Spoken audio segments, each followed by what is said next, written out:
Welcome, dear listener, to a journey through time. As you settle in for a restful slumber, allow yourself to be transported to a world far different from our own, the fascinating, complex, and often misunderstood era known as the Middle Ages.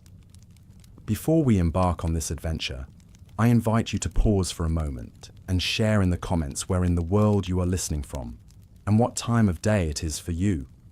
It's a wonder of our modern age that we can connect across vast distances and time zones, all while exploring the past together. And if you find yourself enjoying these calm, historical meanderings, I encourage you to subscribe so that you can drift off to sleep with a bit of boring history whenever the mood strikes. But for now, let us leave the present behind and allow ourselves to slip into a very different time and place. Imagine, if you will, that you are waking up not in your comfortable modern bed, but on a humble straw mattress in a small, dimly lit room with rough-hewn stone walls. The air is cool and heavy with the sense of wood smoke, earth, and perhaps a hint of livestock. The only sound is the soft crackle of a single candle flame, casting dancing shadows on the walls. You might feel a moment of disorientation, a sense that something is not quite right, and indeed, it isn't. For somehow, through some strange twist of fate or dream, you have found yourself transported to medieval times. But fear not, for this is not a nightmare, but an opportunity to experience a different way of life, to walk in the footsteps of peasants and kings, to witness the triumphs and struggles that shape the world we know today. And all from the comfort and safety of your own bed. So take a deep breath, let your body relax into the mattress, and allow your mind to drift back through the centuries, to a time of castles and cathedrals, of chivalry and plague, of great faith and even greater change. Our journey begins in the English countryside, in a small village not unlike countless others that dotted the landscape in the Middle Ages. Here, life revolves around the rhythms of the land, the turning of the seasons, the rising and setting of the sun, the endless cycle of planting and harvest. You find yourself inhabiting the life of a peasant farmer, one of the great mass of humanity who toiled from dawn to dusk to coax a living from the soil. Your day begins before the first light of dawn as you rise from your straw bed to the sound of a rooster's crow, a sound that has echoed across the centuries, unchanged. You dress simply in a rough-spun tunic and breeches, perhaps with a woolen cloak to ward off the morning chill.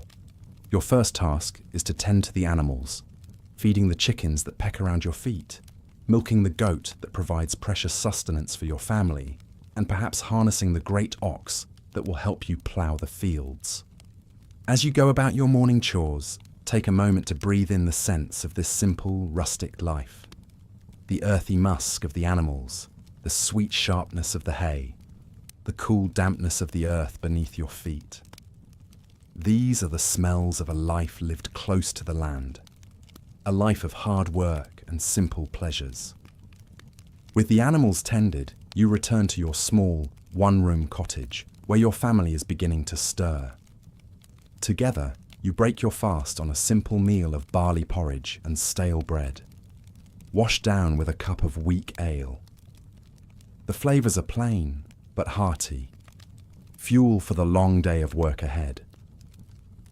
As the sun rises over the horizon, painting the sky in shades of pink and gold, you set out for the fields, ready to begin the back-breaking labour that is the lot of the medieval peasant. With your ox and plough, you turn the rich, dark earth, preparing it for the planting of crops, wheat and barley, rye and oats, the staples that will feed you and your family through the long winter months. The work is hard, and the days are long. You feel the sun beating down on your back, the sweat trickling down your face, the ache in your muscles as you push yourself to keep pace with the turning of the plough. But there is also a certain satisfaction in this labour, a sense of purpose and place in the grand scheme of things. As a peasant, your life is not your own. You are bound to the land and to the local lord who owns it, obligated to work his fields and pay him a portion of your harvest in exchange for his protection. It is a simple arrangement, but one that defines the lives of millions across medieval Europe.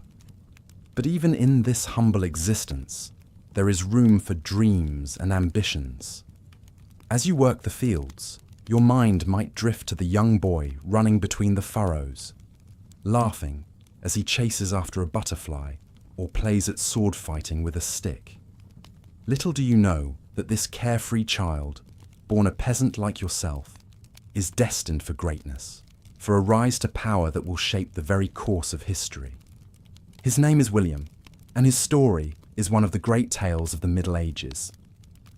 Born into poverty, orphaned at a young age, William's life takes a remarkable turn when he is taken in by a local lord and made his squire.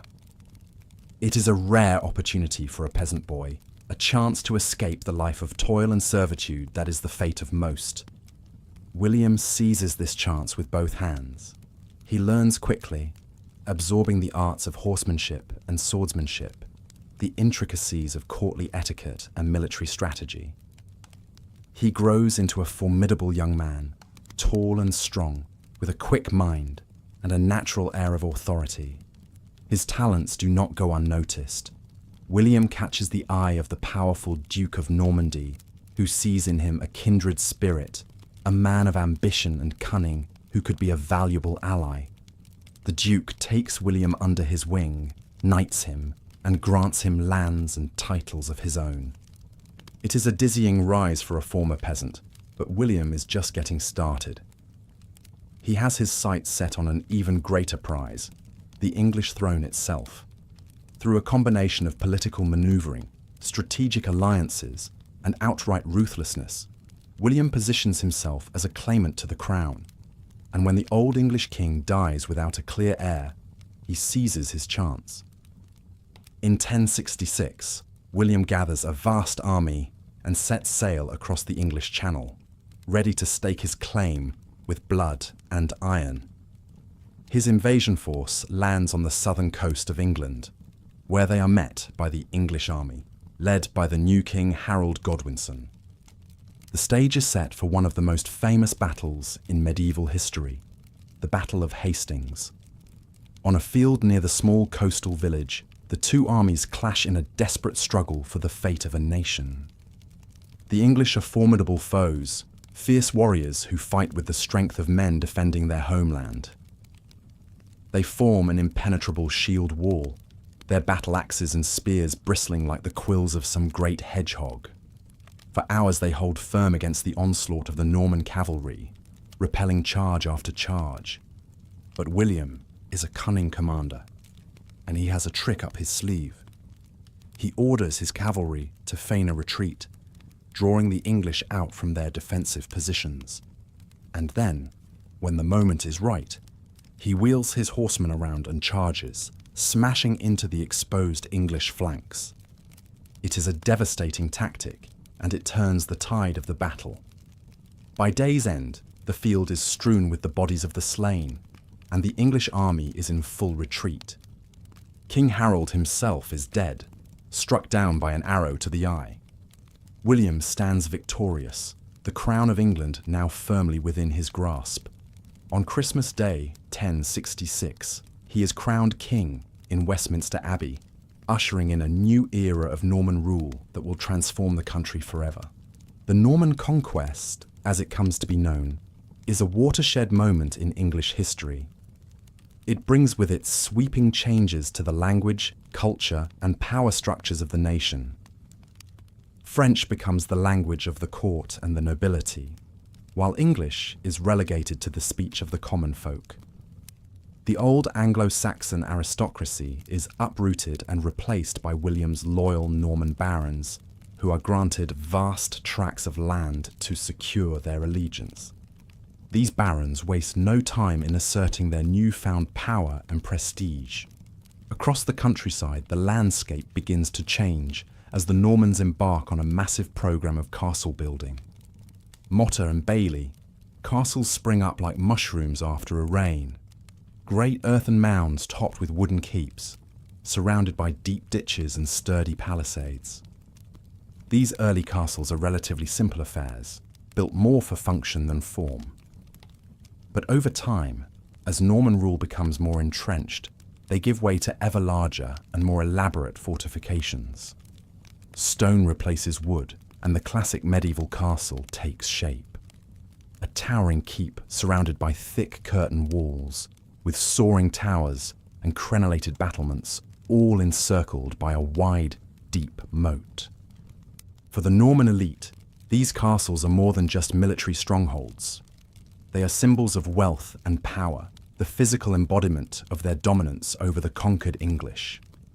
Within their walls, the great lords and ladies play out the rituals and intrigues of courtly life, dining on sumptuous feasts in the great hall, entertained by minstrels and jesters. But life in a medieval castle is not all pomp and pleasure. It is also a hive of industry and activity, a small town unto itself. In the bailey, the blacksmith's forge glows red as he hammers out swords and armour, while fletchers carefully craft arrows and bowstrings. Men-at-arms train in the yard, the clash of their practice swords ringing off the stone walls. And in times of trouble, the castle becomes a refuge, a place of safety for noble and commoner alike. When war or unrest threatens, the drawbridge is raised, the portcullis lowered, and the great gates swung shut, sealing the castle and its inhabitants off from the dangers of the outside world. But the castle is not the only bastion of power and authority in the medieval landscape.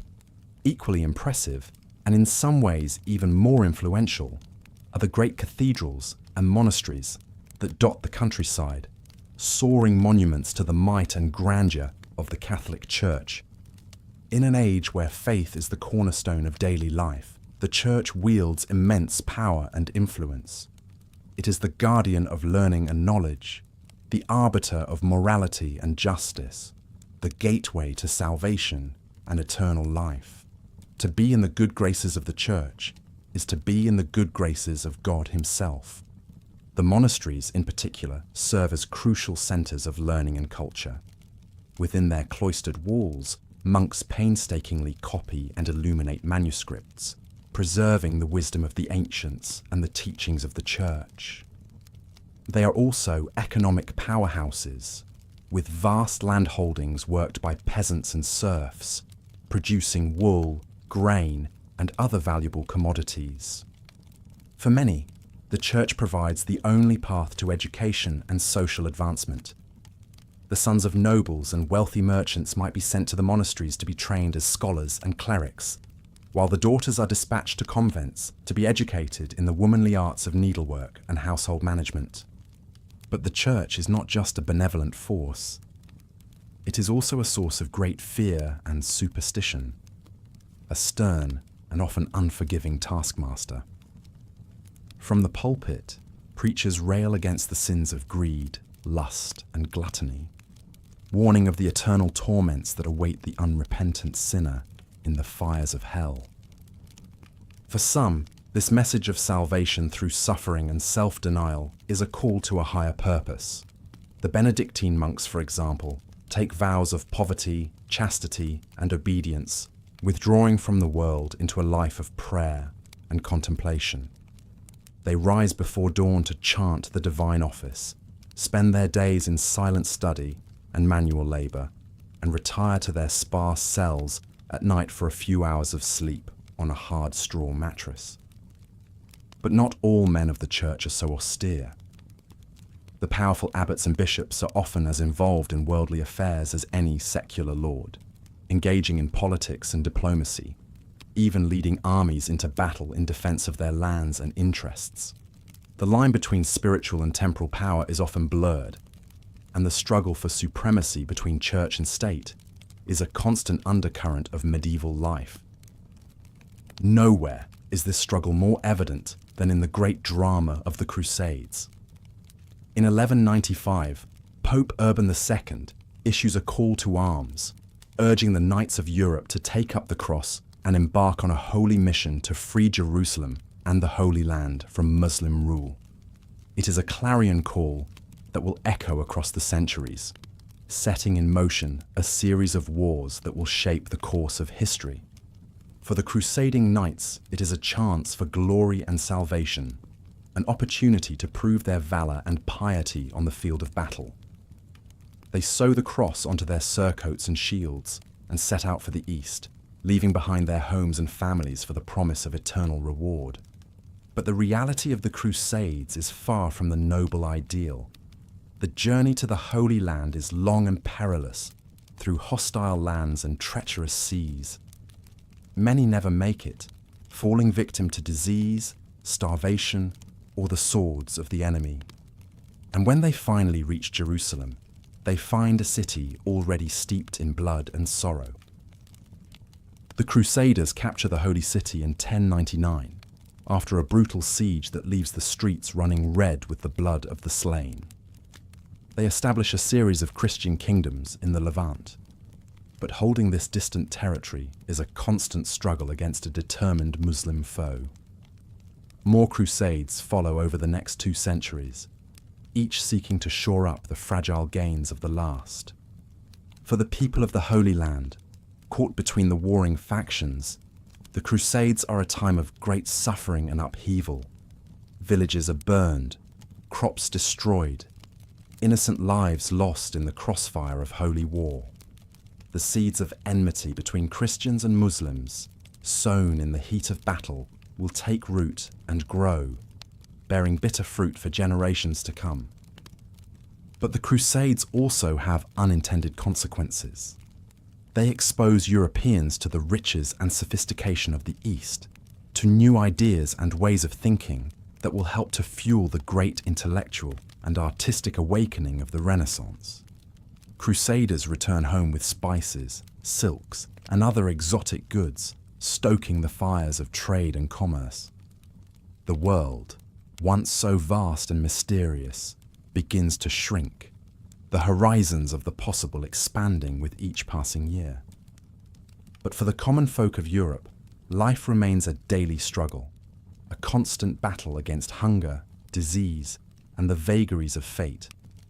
Even as the great tides of history sweep across the continent, the rhythms of peasant life remain largely unchanged, dictated by the turning of the seasons and the demands of the land.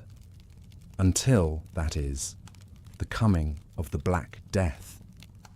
In the 14th century, a new and terrifying threat emerges from the east, a pestilence that will leave no corner of Europe untouched. It starts as a rumour, whispers of a strange sickness that strikes down young and old alike, leaving entire cities choked with the dead. When the plague arrives in 1347, carried on ships from the Crimea, it spreads like wildfire. The disease is borne by fleas on the backs of rats, and it moves with frightening speed, leaping from port to port, town to town, leaving a trail of devastation in its wake. The symptoms are horrific: fever and chills, vomiting and diarrhea, the telltale swollen black buboes that give the pestilence its name. Most who contract the disease die within days, their bodies piled in the streets to be collected by the dead carts that roll through the towns and villages. Panic and despair grip the populace. Some flee to the countryside, hoping to escape the contagion, but the plague follows them, striking down whole families, whole villages. Others turn to superstition and scapegoating, blaming Jews or witches for the calamity. Still others see it as a punishment from God, a divine reckoning for the sins of man. The death toll is staggering. By the time the worst has passed, between 1/3 and 1/2 of Europe's population has perished.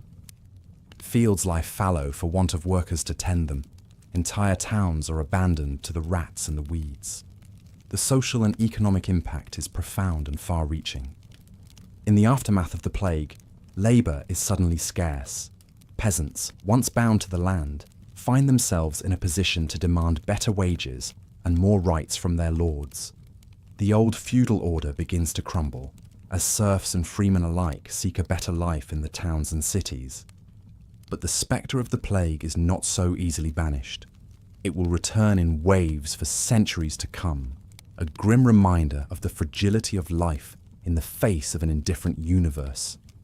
Even as Europe reels from the devastation of the Black Death, another great calamity looms on the horizon.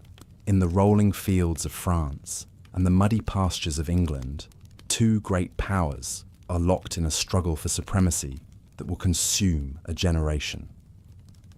The 100 Years' War, as it comes to be known, is a conflict born of dynastic ambition and national pride. It begins as a dispute over the French crown, with England's King Edward III claiming the throne through his mother's line. But it quickly escalates into a bitter struggle for territory and influence as the two kingdoms vie for control of the rich lands of Aquitaine and Normandy. The war is marked by great. As the morning sun filters through the narrow window of your cottage, you awaken to the sound of a rooster crowing in the distance. The air is cool and crisp, carrying the scent of wood smoke and damp earth. You stretch and rise from your straw mattress, your body aching from the previous day's labours in the fields. Life as a medieval peasant is not easy, but it is the only life you have ever known. Your days are ruled by the rhythms of the seasons and the demands of your feudal lord.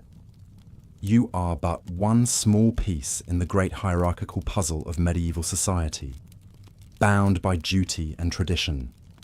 You splash some cold water on your face from a wooden basin and don a simple woolen tunic and breeches. There is no time to linger. There are animals to feed, crops to tend, and 1,000 other tasks that require your attention.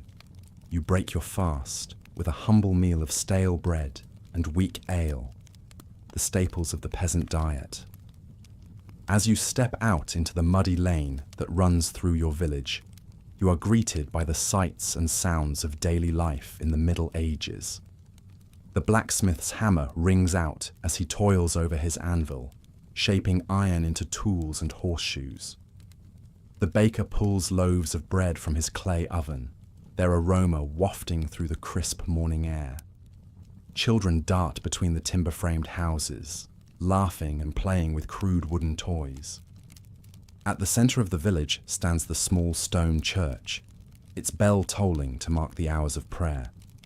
The church is the heart of village life, providing not only spiritual guidance, but also serving as a place of sanctuary and community gathering. The local priest is one of the few literate people in the village, and he serves as a conduit to the wider world beyond the manor. Beyond the village lie the strip fields, where you and your fellow peasants toil to raise crops for your own sustenance and to pay your rents and tithes to your lord. The work is backbreaking and never-ending, but there is a certain satisfaction in coaxing life from the soil and watching the crops grow tall and strong under the summer sun. As you work, you might exchange news and gossip with your fellow labourers. Talk of the weather, the health of the livestock, the latest proclamations from the Lord's manor house. In a world where most people live and die within a few miles of their birthplace, even small tidbits of information from beyond the village are precious. Life is hard, but it is not without its small joys and comforts. In the evenings, you might gather with your family and friends around the hearth, telling stories and singing songs handed down through generations. On holy days and festivals, there is music and dancing, a chance to set aside the daily toil and celebrate the turning of the seasons. But even as you go about your daily routines, you cannot escape the reminders of the rigid social order that structures medieval life. Everywhere there are signs of the power and wealth of the nobility and the church, in the grand manor houses and monasteries that dot the landscape, in the fine clothes and rich foods enjoyed by the elite, in the deference and respect demanded by your social betters. And yet, change is coming to the medieval world, even if it is not yet apparent to those living through it. New ideas and technologies are beginning to circulate, eroding old certainties. The growth of towns and trade is giving rise to a new middle class, one that will challenge the traditional hierarchy. The plague that periodically sweeps through the land, leaving devastation in its wake, also loosens the bonds of feudalism, as labor becomes scarce and peasants gain a measure of bargaining power. But for now, as you toil in the fields and live out your life in the small world of your village, the medieval order remains intact.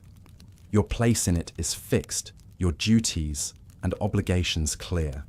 You are a part of a great chain of being, a link between the soil and the heavens, the temporal and the eternal. As the sun begins to set over the fields, you make your way back to your cottage, your body weary, but your heart full.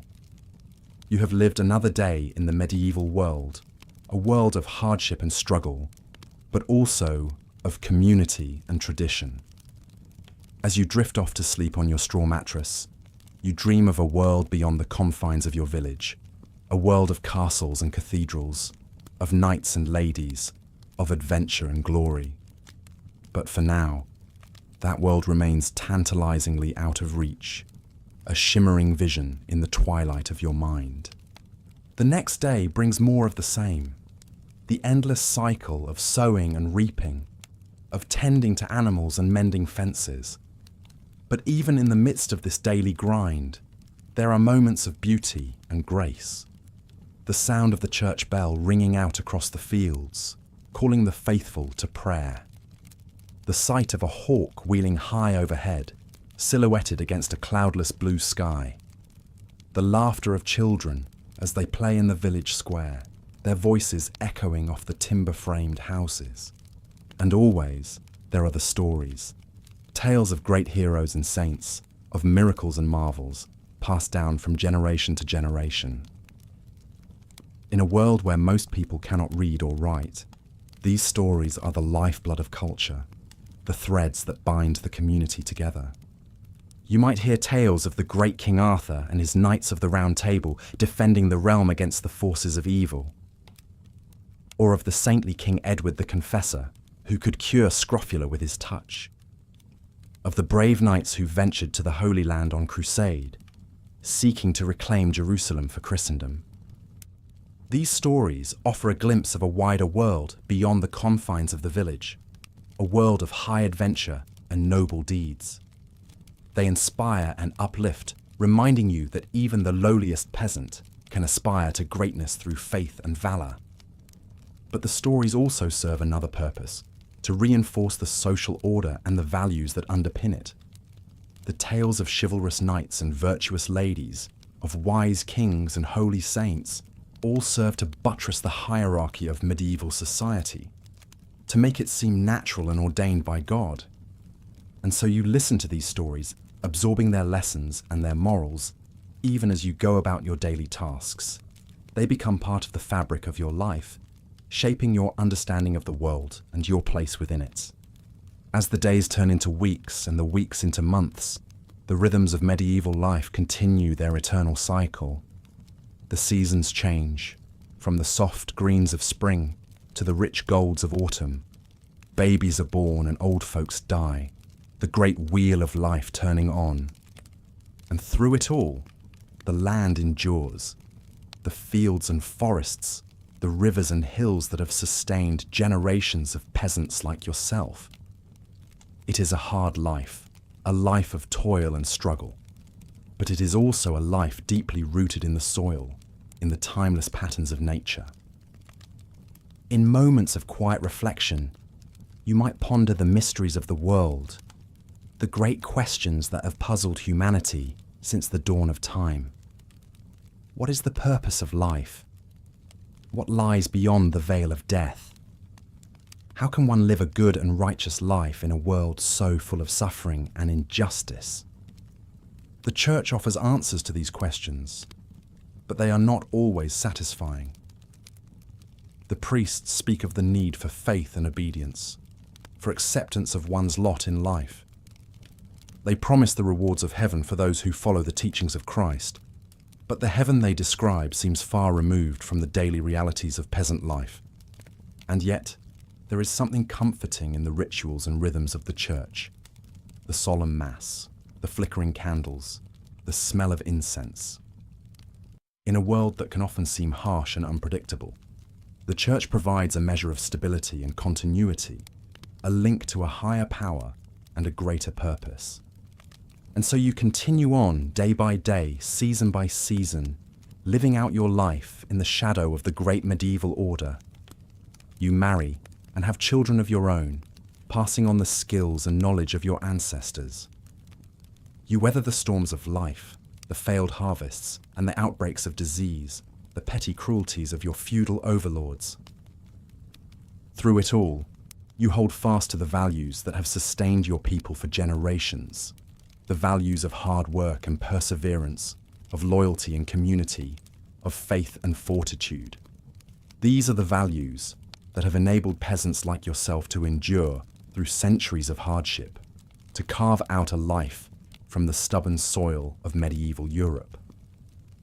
And as you lay on your deathbed, surrounded by your children and grandchildren, you can look back on a life well lived, a life of humble service and quiet dignity. You may not have achieved great fame or fortune, but you have played your part in the great tapestry of medieval life, adding your own small thread to the vast and intricate weave. As you close your eyes for the final time, you can take comfort in the knowledge that the world will go on without you, that the fields will still be ploughed and the prayers still said, that the stories will still be told and the songs still sung. For in the end, it is not the individual that matters, but the community, the great chain of being that links the lowliest peasant to the mightiest king, the living to the dead, the temporal to the eternal. And so you slip away, your soul winging its way to the great beyond, leaving behind the cares and sorrows of the mortal world. You have lived and loved, struggled and overcome, and now you can rest in the peace of the ages, secure in the knowledge that your life, however humble, has been a part of something greater, a small but vital thread in the vast tapestry of human history. As the years turn into decades and the decades into centuries, the medieval world that you knew slowly fades away, giving way to new eras and new ways of thinking. But the legacy of that world lives on, in the stones of the great cathedrals and castles, in the words of the poets and philosophers, in the values and traditions that continue to shape our world today. And through it all, the land endures, the fields and forests, the rivers and hills that have witnessed the rise and fall of countless generations. It is a reminder of the fleeting nature of human life, of the great cycles of birth and death, growth and decay that govern the natural world. But it is also a reminder of the enduring power of the human spirit, of the ability of ordinary people to face the challenges of their time with courage and grace, to find meaning and purpose in even the most difficult of circumstances. As we look back on the medieval world from the vantage point of the present, we can see it in all its complexity and contradiction, a world of great beauty and great brutality, of towering achievements and terrible injustices. But we can also see it as a world of deep humanity, a world in which people like yourself lived and loved, dreamed and despaired, just as we do today. And so, as you drift off to sleep, let your mind wander back to that distant time and place, to the fields and villages of medieval Europe. Let yourself imagine the lives of the peasants and the nobles, the priests and the artisans, all playing their parts in the great drama of human history. And as you do so, take comfort in the knowledge that your own life, however small and insignificant it may seem, is also a part of that great story, a thread in the tapestry of human experience that stretches back to the dawn of time and forward into the unknown future. For in the end, that is the great lesson of the medieval world, that each of us, no matter our station or circumstances, has a role to play in the unfolding of history, that each of us is called to live our lives with purpose and meaning, to strive for something greater than ourselves. And so, as you slip into the realm of dreams, let the wisdom of the ages guide your path.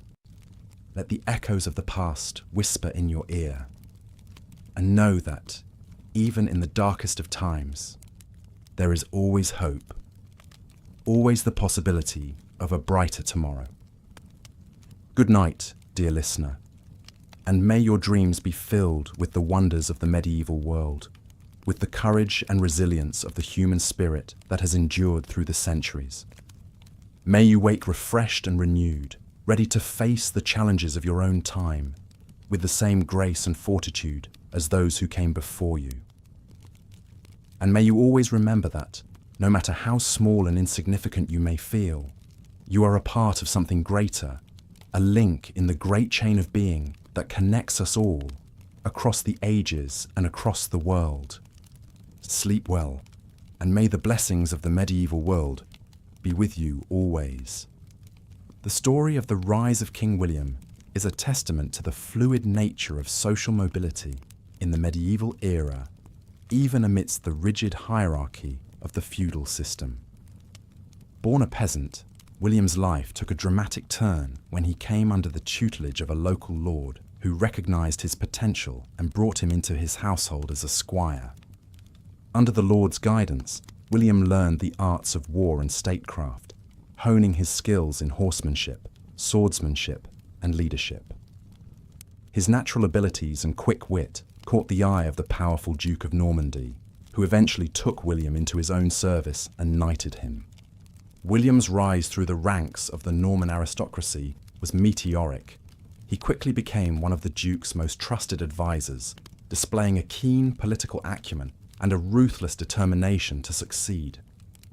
When the old Duke died without a clear heir, William saw his chance to seize power. Through a combination of diplomacy, bribery, and sheer force of will, William outmaneuvered his rivals and secured the support of key Norman nobles. He was crowned Duke of Normandy in 1035, at the age of just 20. But William's ambitions did not stop there.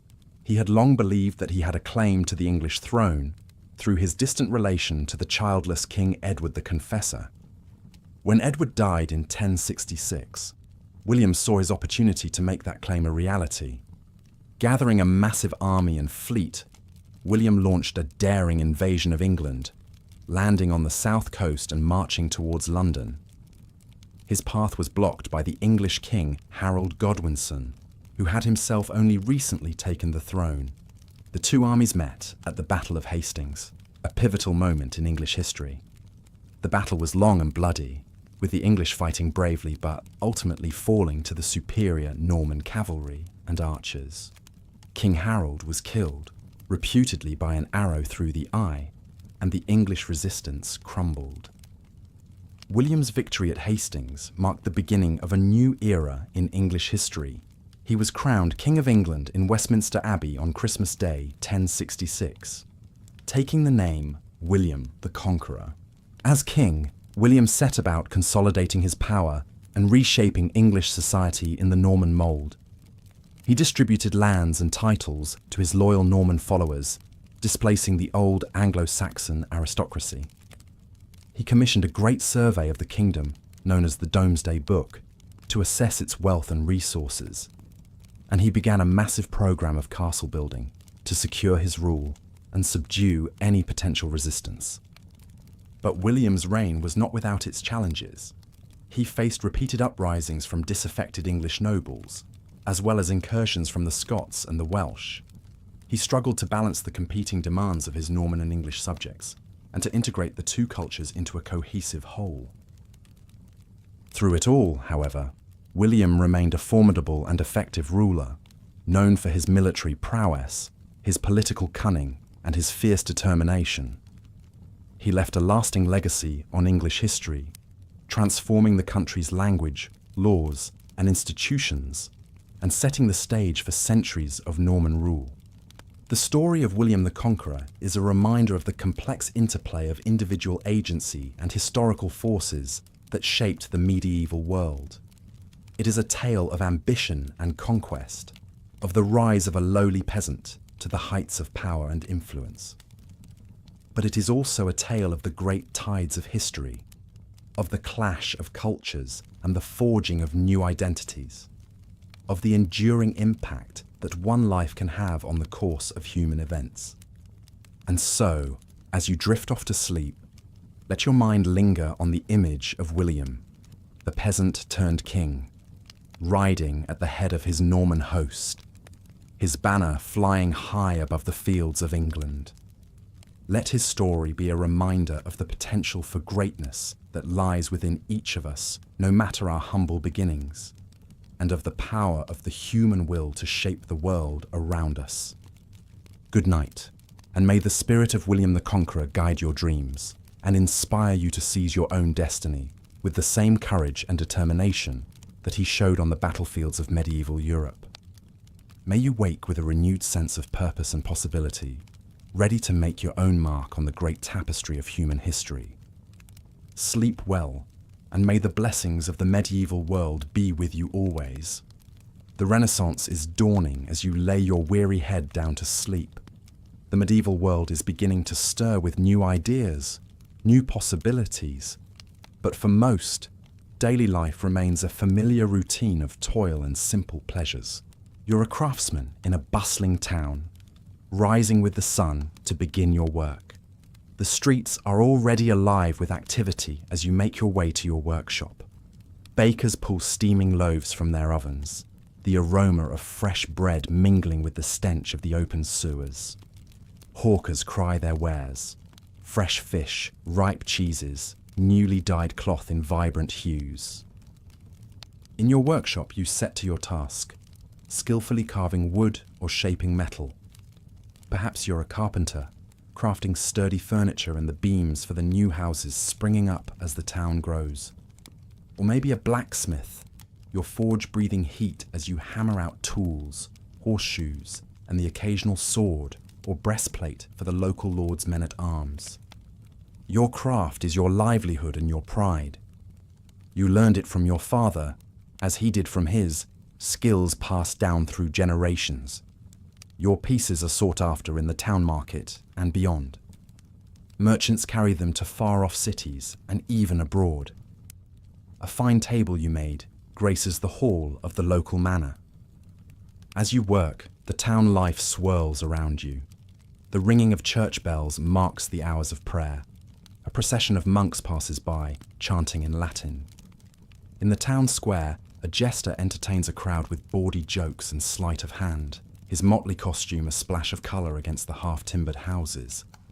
Occasionally, excitement ripples through the town.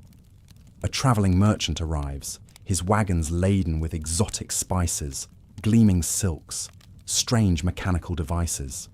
He brings news, too, of wars in foreign lands, of the latest fashions in the royal court, of a new kind of learning stirring in the universities.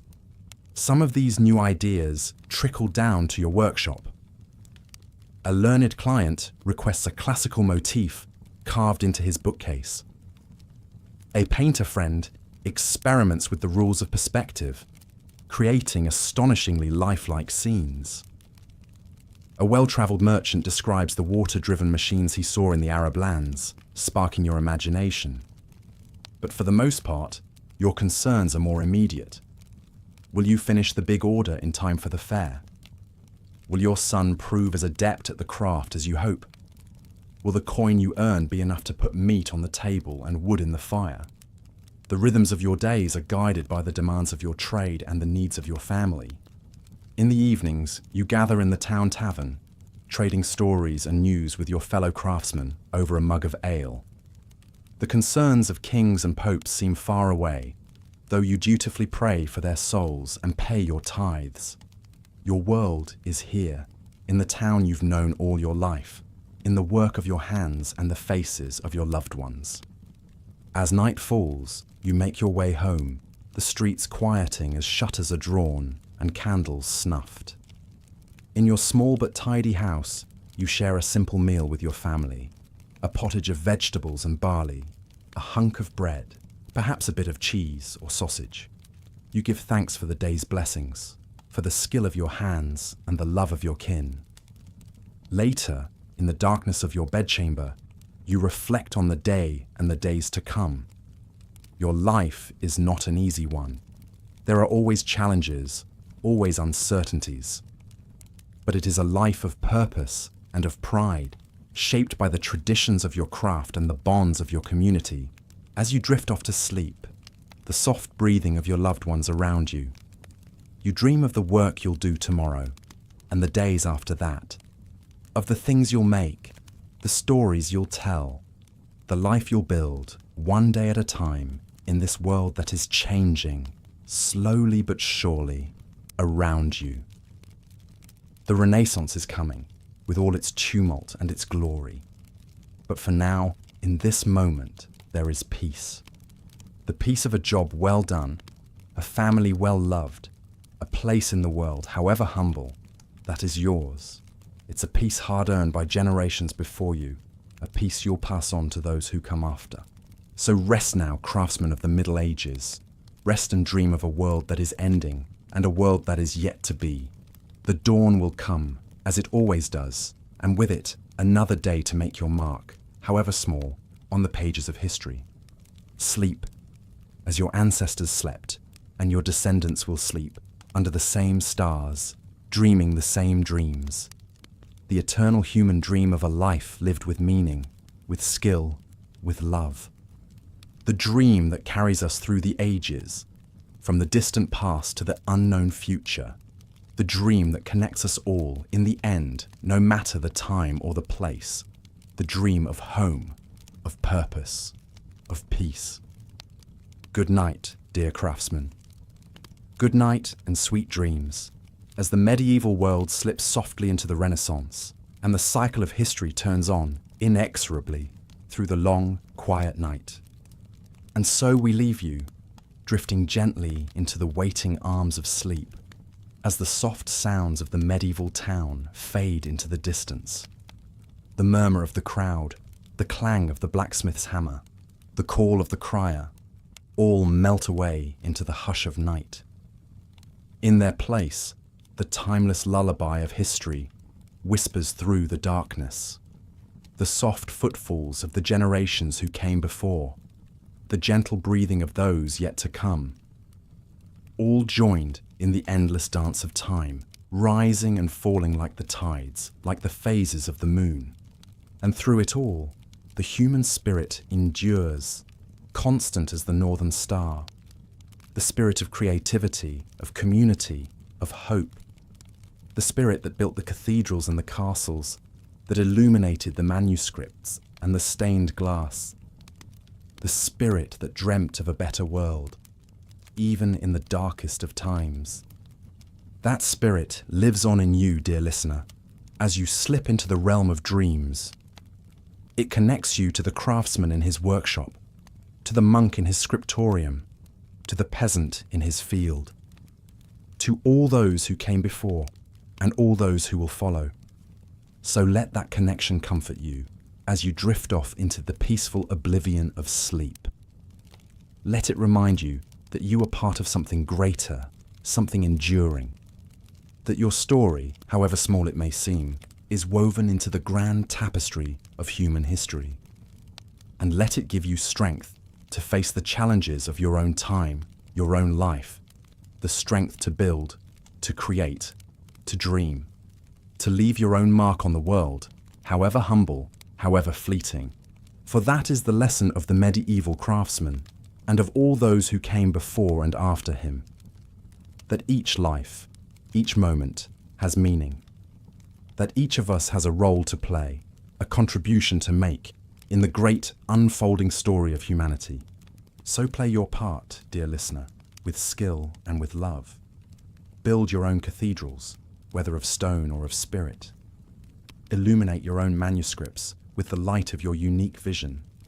And when the night comes, as it must for all of us, rest easy in the knowledge that you have lived and loved and left your mark, that you have been a part of the human story in all its sorrow and all its glory. Good night, dear time traveler. Good night, and may your dreams be filled with the wonders of the ages and the quiet contentment of a life well lived.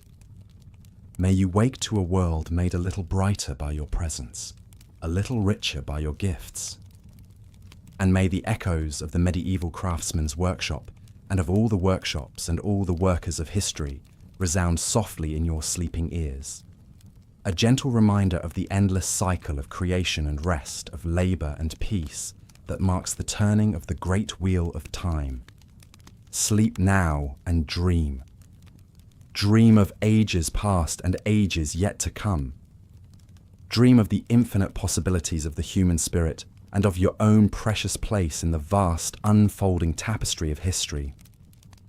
Good night and sweet dreams until the dawn comes round again and the great work of living begins anew. The sun rises over the medieval landscape, casting long shadows from the towering spires of a great cathedral. The building seems to reach to the very heavens, a testament to the power and influence of the church in this age.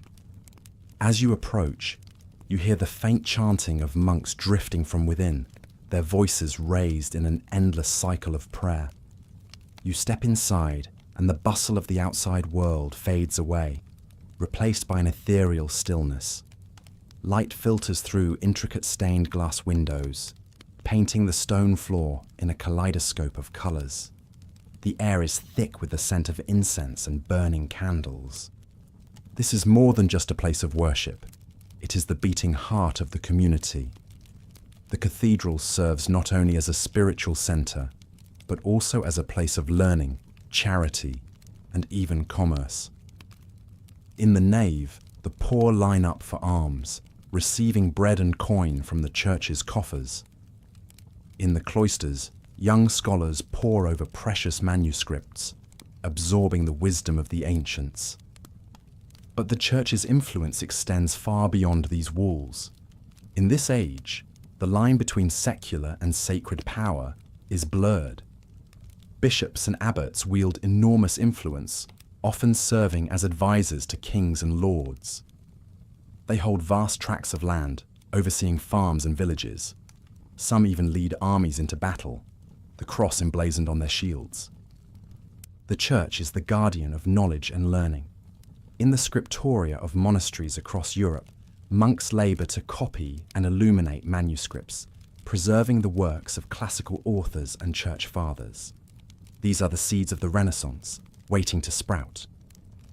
But the church is also a source of fear and superstition.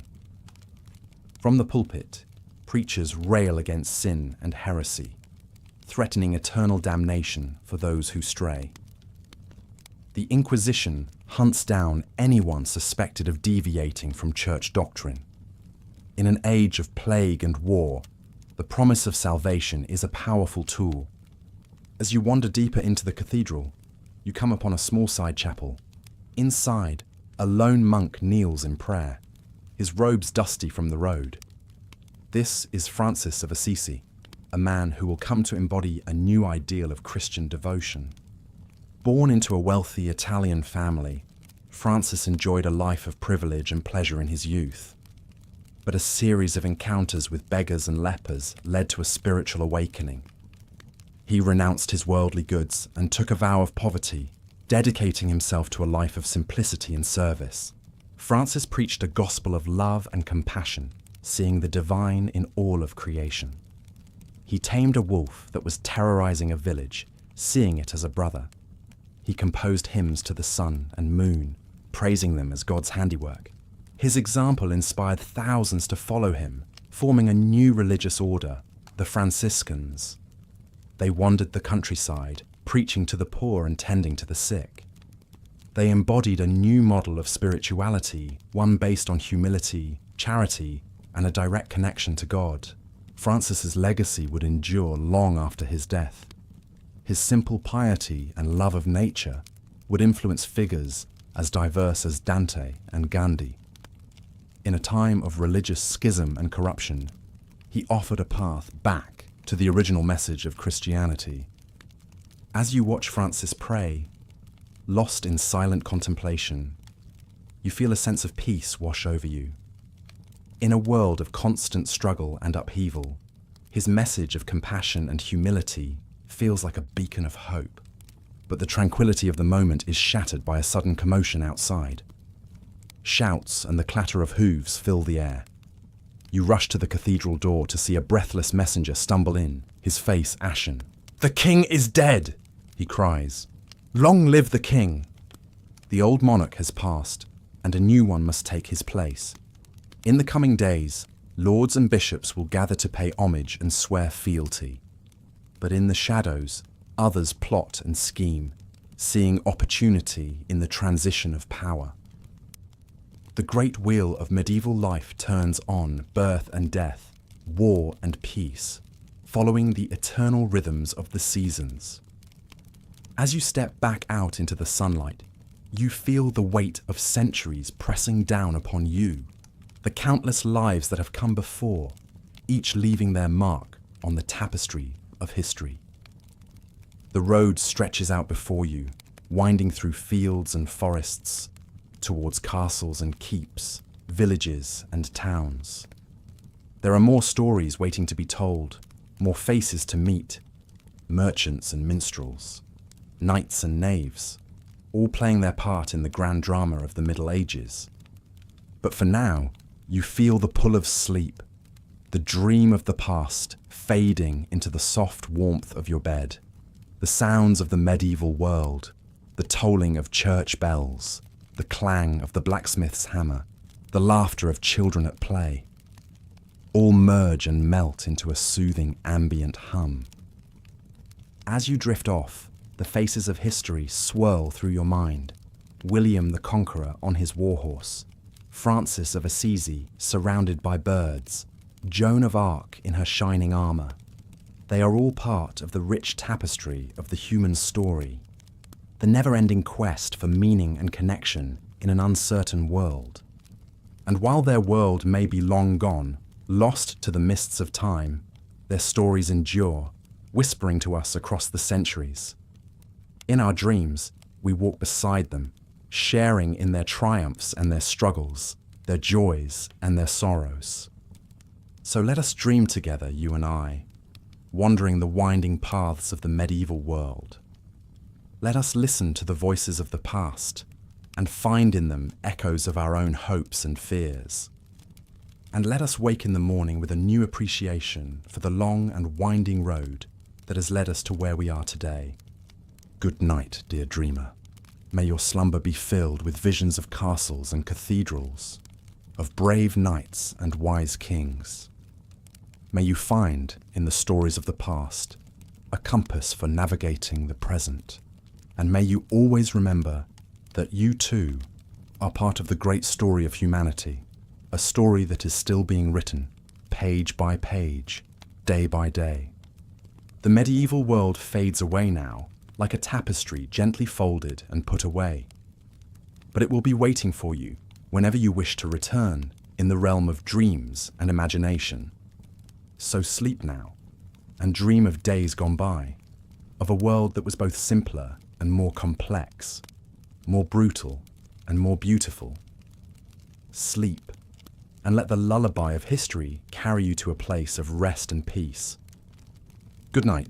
You blink awake in a strange, dimly lit place. As your eyes adjust, you realize you are no longer in your bedroom, but somewhere very different. A flickering candle illuminates roughly hewn stone walls. You're lying on a straw-filled mattress. The air smells of wood smoke, animals, and earth. Somehow, you have woken up in medieval times. Relax back into the straw mattress as we embark on a calming journey through this bygone era, walking in the footsteps of kings, peasants, merchants, and monks. Let the rich tapestry of medieval life gently unfold as you drift off to a deep slumber. You have awoken as a peasant farmer in a small English village. It's just before dawn and the rooster crows, same as it has for hundreds of years. You rise from your modest straw bed and pull on a simply spun tunic and breeches. The first order of the day is tending to the animals, feeding the chickens, goats, and enormous ox you use to pull the plough.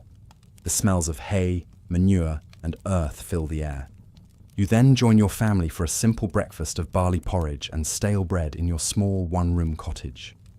The flavours are plain but hearty. As the sun rises, you head out to the fields to begin a long day of back-breaking labour, ploughing, planting, and harvesting crops of wheat, barley, and rye. The work is arduous. but there is a certain peace in the rhythm of the seasons. Your life is modest, but you take pride in working the land for the local lord in exchange for protection. Little do you know, one young peasant boy running through these same fields will rise to become one of the most transformative kings in English history. That young boy's name is William. Born a peasant, through a remarkable turn of events, he finds himself in the care of a local lord who takes him on as a squire. William takes to his new role with vigour, learning the arts of horsemanship, swordsmanship, and leadership. He catches the eye of the powerful Duke of Normandy, who eventually knights him. Through his wits, bravery, and a good deal of ruthlessness, William works his way into the Duke's inner circle. When the old Duke dies, William outmaneuvers other claimants to seize control of Normandy. But William has his eye on an even greater prize, the English throne, which he believes is his birthright. In 1066, he launches a daring invasion, leading to one of the most famous battles in medieval history. Tens of thousands of soldiers clash on a field near the small coastal village of Hastings.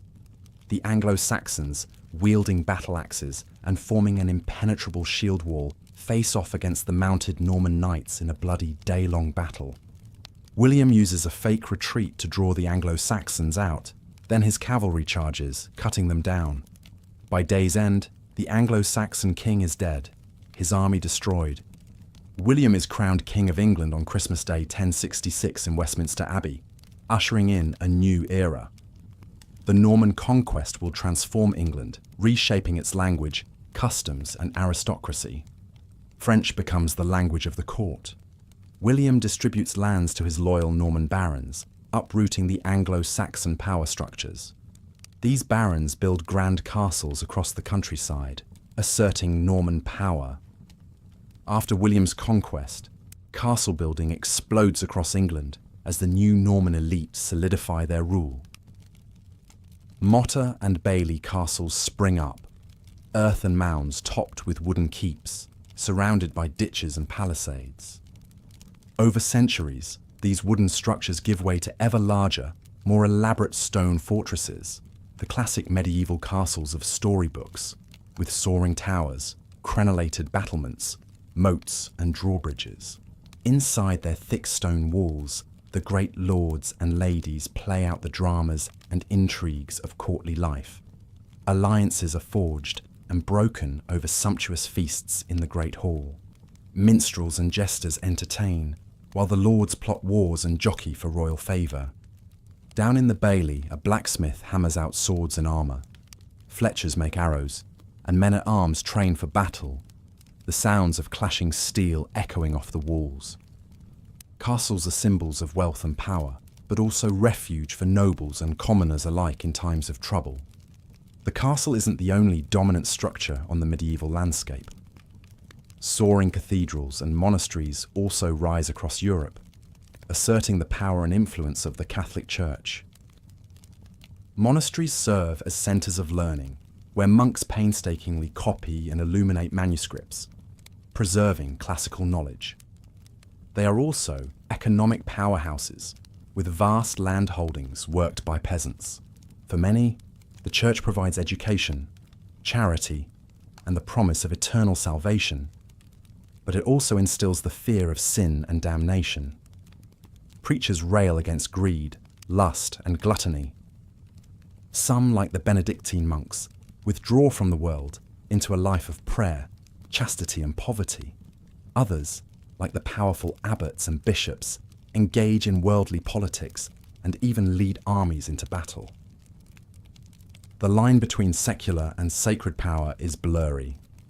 Kings and popes vie for supremacy. Holy wars are launched to reclaim Jerusalem. In 1095, Pope Urban II calls on the Knights of Europe to embark on a holy mission, to free Jerusalem and the Holy Land from Muslim rule. Thousands take up the cross, sewing it onto their garments as a sign of devotion. The Crusaders capture Jerusalem in 1099 in a bloody struggle, establishing Christian kingdoms in the Levant. But holding this distant territory is a constant battle. More crusades follow over the next 2 centuries. For the crusading knights, it's a chance for glory, adventure, and salvation. But it's also a brutal, bloody conflict that sows seeds of religious enmity between Christians and Muslims. The Crusades also expose Europeans to the riches and sophistication of the East. They bring back spices, silks, and new ideas that will help fuel the Renaissance.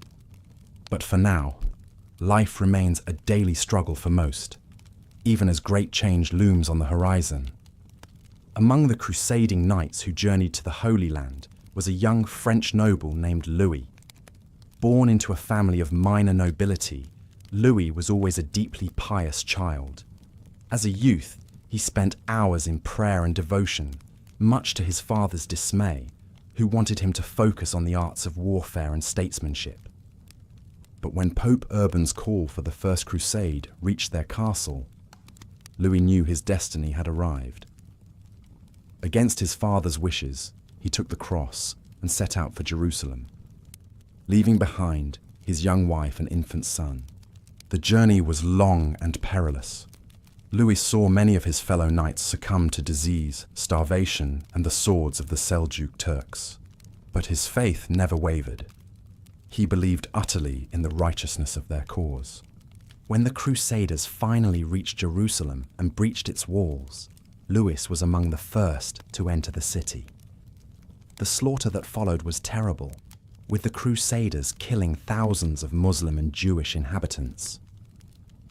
Louis himself took no part in the bloodshed, instead falling to his knees in prayer at the Church of the Holy Sepulchre.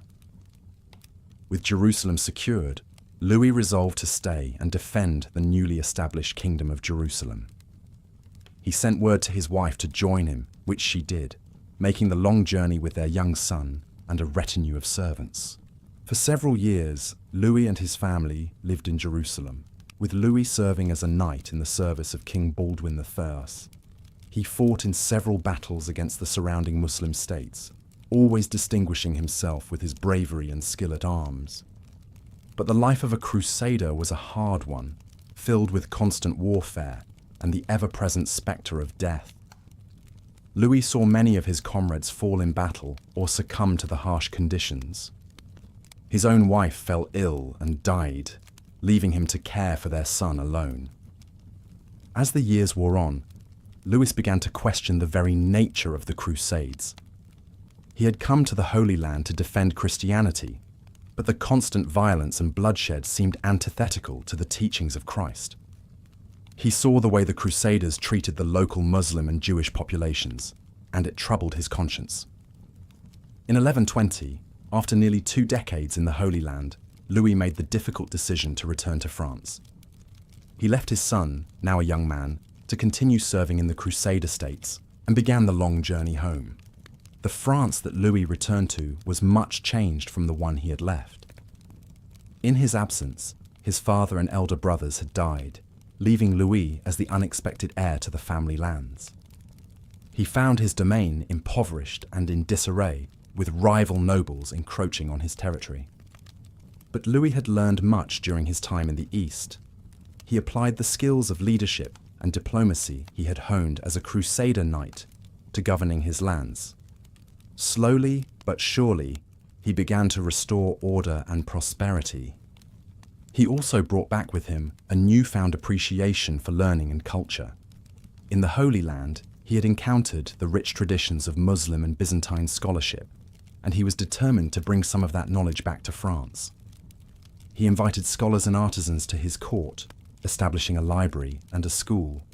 He commissioned translations of Arabic and Greek texts into Latin, helping to spur the intellectual revival that would lead to the Renaissance. Louis also worked to improve the lot of the peasants who worked his lands. Having seen firsthand the suffering and privation that was so common in the medieval world, he tried to be a just and compassionate lord. He reduced taxes, improved infrastructure, and established a system of courts to settle disputes fairly. As he grew older, Louis increasingly turned his thoughts to matters of the spirit. The violence and brutality he had witnessed during the Crusades weighed heavily on his mind. He came to believe that true Christian devotion was to be found not in warfare and conquest, but in peace, charity, and the cultivation of knowledge. In his later years, Lewis retired to a monastery, where he spent his days in prayer and contemplation. He died there in 1148, at the age of 68, surrounded by the monks he had come to consider his brothers. Lewis's legacy was a complex one. He had been a brave and skilled knight, an able administrator, and a patron of learning, but he had also participated in one of the most brutal and misguided enterprises in medieval history. In the end, perhaps his greatest contribution was the example he set in his later years, that of a man who had seen the worst of what the world had to offer and had chosen to respond with compassion, wisdom, and a commitment to peace. As you drift off to sleep, let your mind linger on the figure of Louis, a man who journeyed from the fields of France to the walls of Jerusalem and back again, and whose life was a testament to the enduring human struggle to find meaning and goodness in a turbulent world. But the medieval world was one of constant change and upheaval, where even the mightiest could be brought low by the turning of fortune's wheel. And as the 12th century gave way to the 13th, a new power was rising in the East that would once again set the stage for conflict and transformation. In the early 13th century, a young man named Temujin was rising to power on the steppes of Central Asia. Born into a clan of nomadic Mongol herders, Temujin's early life was marked by hardship and struggle. His father was murdered when Temujin was still a boy, and his family was abandoned by their clan to die on the harsh steppe. But Temujin survived, and through a combination of strategic alliances, military prowess, and sheer ruthlessness, he began to unite the disparate Mongol tribes under his rule. In 1206, at a gathering of Mongol chiefs, Temujin was proclaimed Genghis Khan, universal ruler of the Mongol peoples. Under Genghis Khan's leadership, the Mongols embarked on a series of conquests that would create the largest contiguous empire in world history. With their unparalleled skills in horsemanship and archery, their ability to travel vast distances quickly, and their brutal tactics of siege and psychological warfare, the Mongols proved unstoppable. They swept through Central Asia, conquering the Turkic states and the Persian Empire. They invaded China, capturing Beijing in 1215 and establishing the Yuan dynasty. They pushed into Russia and Eastern Europe, their cavalry reaching the banks of the Danube. To the people of medieval Europe, the Mongols were a terrifying and alien force, seeming to appear out of nowhere to wreak destruction and slaughter. Tales of their brutality spread far and wide, of pyramids built from the skulls of the vanquished, of whole cities put to the sword, of prisoners used as human shields in battle. But the Mongols were also known for their religious tolerance, their efficient system of governance, and their promotion of trade and cultural exchange along the Silk Road. Under Mongol rule, the Silk Road became a conduit not just for goods, but for ideas, technologies, and artistic styles, linking Europe and Asia more closely than ever before. As Genghis Khan's empire expanded, it began to strain under its own size and diversity. After his death in 1227, the empire was divided among his sons and grandsons, who continued to expand Mongol rule, but also fought amongst themselves for power. It was one of these grandsons, Hulagu Khan, who would come to pose the greatest threat to the medieval Islamic world. In 1258, Hulagu's forces captured Baghdad, the capital of the Abbasid Caliphate, slaughtering tens of thousands and bringing an end to the Islamic Golden Age. The fall of Baghdad sent shockwaves throughout the Muslim world. It marked a decisive shift in power from the Arab heartlands to the Mongol-ruled lands of Persia and Central Asia. It also opened the door for a new power to emerge in the region, the Mamluks of Egypt, who would defeat the Mongols in battle and establish themselves as the dominant force in the Islamic world. For the people of medieval Europe, The Mongol invasions were a source of both terror and fascination. The Mongols were seen as a scourge sent by God to punish the sinful, a people of Magog who heralded the end times. But they were also admired for their military prowess and their exotic ways. European envoys, missionaries and merchants ventured to the Mongol court, bringing back tales of the Khan's vast riches, his magnificent palaces, and the strange customs of his people. The Mongols, for their part, showed an interest in European culture and religion, with some Mongol princesses even marrying into European royal families. But the Mongol Empire was ultimately to be a fleeting one. By the 14th century, it had fragmented into competing Khanats, which in turn fell to the rising powers of the Russians, the Chinese, and the Ottomans. The legacy of the Mongols, however, would endure. They had shaken the foundations of the medieval world, accelerating the pace of change and exchange across Eurasia. They had shown the power of the steppe peoples to shape the course of history, a power that would be echoed in later centuries by the Timurids, the Ottomans, and the Mughals. And they had left an indelible mark on the European imagination as a symbol of the strange and terrible forces that lurked beyond the edges of the known world. As you drift deeper into sleep, let your mind wander across the vast steppes of Central Asia, where the thunder of hoofbeats and the whistle of arrows once heralded the coming of the Mongol hordes. And remember that even the mightiest of empires are but fleeting things, subject to the inexorable tides of history. For even as the Mongols reshaped the world of the 13th century, other forces were stirring that would define the final centuries of the Middle Ages.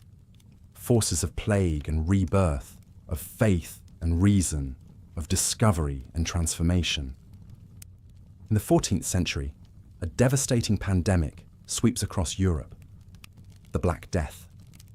It starts with rumours from the east of a terrible pestilence that leaves piles of dead in its wake. The disease arrives in 1347 on ships from Crimea. It spreads rapidly, carried by fleas on rats. People flee the cities, but the plague follows them. The symptoms are horrific: fever, chills, vomiting, and swollen, black buboes. Most die within days. Panic and despair grip the populace. Some blame Jews or witches. Others see it as divine punishment. The death toll is staggering. Between 1/3 to 1/2 of Europe's population perishes. Fields lie fallow. Towns are abandoned. The social and economic impacts are profound. In the aftermath, labour is scarce. Peasants demand better wages and more rights, sowing the seeds for the end of serfdom. The plague will recur in waves for centuries, a grim spectre haunting the medieval world. One of those who lived through the first terrible wave of the Black Death was a young Italian man named Giovanni. Born into a family of wealthy Florentine merchants, Giovanni had always been a precocious child, with a quick mind and an insatiable curiosity about the world. When the plague struck Florence in 1348, Giovanni was just 18 years old. He watched in horror as the disease ravaged his city, claiming the lives of his friends, his neighbours, and finally his own parents and siblings. Bereft and alone, Giovanni threw himself into his studies as a way to cope with his grief. As the sun sets on another day in the medieval world, the bustling streets and fields grow quiet. Farmers and craftsmen return to their humble homes, while nobles retire to their grand chambers high in the castle keeps. In a small, thatched roof cottage, a family gathers around the hearth for the evening meal. The fire crackles, casting a warm glow over their faces as they break bread and share a simple stew of vegetables and barley. The father, a weathered peasant with calloused hands, says a brief prayer of thanks for the food and for another day of life and health. After the meal, the children settle in for a story before bed. The mother, a kind-faced woman with a melodic voice, begins to tell a tale passed down through generations. It's a story of brave knights and fair maidens, of dragons and magic, of good triumphing over evil. The children listen with rapt attention, their eyes wide with wonder. Stories like these are the entertainment of the age, shared around fires and in great halls alike. In a time before books are common, they serve as both education and escape, teaching lessons of morality and courage while transporting listeners to realms of fantasy. As the story ends and the children drift off to sleep, the father banks the fire and the mother tidies the cottage. They too will soon retire for the night, to rest their weary bodies and rise with the sun to begin another day of toil. For most in the medieval era, life follows this simple, cyclical pattern, dictated by the rising and setting of the sun, the turning of the seasons. It's a hard life, one of constant labour and little leisure, where drought or disease can spell disaster. Yet there are also moments of joy and community, in the celebrations of a good harvest, a wedding, or a saint's feast day. In the countryside, far from the bustle of the cities and towns, the night brings a profound stillness. The only sounds are the gentle lowing of cattle, the hoot of an owl, the rustle of the wind through the trees. Under the canopy of stars, the medieval world slumbers. But not all sleep. In the monasteries, the faithful keep their nightly vigils. Monks chant prayers in the chapel, their voices rising in ancient haunting melodies. In the scriptorium, scribes work by candlelight to painstakingly copy sacred texts and scholarly works, preserving the wisdom of the ancients. For these men of God, the night is a time of quiet devotion and reflection. They have forsaken the worldly life for one of contemplation and service, dedicating themselves to prayer, study, and the care of the poor and sick. In their gardens, they grow medicinal herbs and tend to the ailing. In their libraries, they safeguard the knowledge of the past and teach the scholars of the future. Theirs is a life of discipline and sacrifice, but also one of purpose and spiritual fulfillment. As the night deepens, even the monks retire, leaving the monastery in silence. The candles are extinguished, the books closed. Only the eternal light in the chapel remains, a symbol of the constant presence of God. In the cities, the night takes on a different character. Though the respectable citizens sleep, the taverns and inns are alive with activity. Here, travellers and locals alike gather to drink, gamble, and share news from afar. In a corner, a minstrel strums a lute and sings a bawdy ballad, much to the delight of the crowd. A group of merchants discuss the latest wares and prices, striking deals over cups of ale. A young scholar debates philosophy with an old soldier, their voices rising over the din. These are the places where social boundaries blur, where a peasant may rub shoulders with a nobleman, where a foreigner may find a welcome. They are the melting pots of the medieval world, where ideas and stories are traded as readily as goods and coin. But even these lively spaces eventually quiet as the night wears on. The minstrel packs up his lute, the merchants shake hands on their agreements, the scholar and soldier drain their cups and bid farewell. One by one, the patrons stumble out into the night, making their way home by the light of the moon. In the castle, the lord and lady sleep in their opulent bedchamber, attended by servants. For them, comfort and security are a given, their power and wealth ensuring a life far removed from the struggles of the common folk. But even they are not immune to the darker aspects of medieval life. Political intrigue, war, and disease respect no rank. A noble life can be snuffed out as quickly as a peasant's, by a blade in the dark, a festering wound, or a sweeping plague. And so, as the castle sleeps, guards pace the battlements, ever watchful for signs of threat. In the stables, a squire sleeps among the horses, ready to rouse at a moment's notice. Even in repose, the machinery of power and protection never fully rests. As the deepest part of the night approaches, a hush falls over the land. It's the quietest hour, when even the most restless souls succumb to sleep's embrace. In these moments, the medieval world seems to hold its breath, suspended between the labours of one day and the promise of the next. It's a time of dreams and visions, when the veil between the earthly and the divine seems thinnest. Some say it's in these hours that saints and angels walk the earth, that miracles are most likely to occur. Others whisper of darker things, of ghosts and demons, of witches' sabbaths and unspeakable rituals. But for most, this is simply the hour of deepest sleep, when the body and mind rest and repair, preparing for the dawn that will inevitably come. In cottages and castles, in monasteries and inns, the people of the medieval world slumber, their lives and fates intertwined in the great tapestry of history. And as we too drift in that liminal space between wakefulness and dreams, we can imagine ourselves among them, peasant or noble, monk or merchant, all equal in the eyes of sleep. Their world may be long past, but in these moments, it feels close enough to touch, a vivid dream of a distant era. So let us linger here a while, in this realm of quiet and shadow, and let the lullaby of history carry us gently into the embrace of sleep. For in the end, whether we wake in a modern bed or on a straw pallet, we are all threads in time's great weave, our dreams and stories intertwined across the ages. Good night, dear listener, and may your dreams be filled with the wonders and mysteries of the medieval world.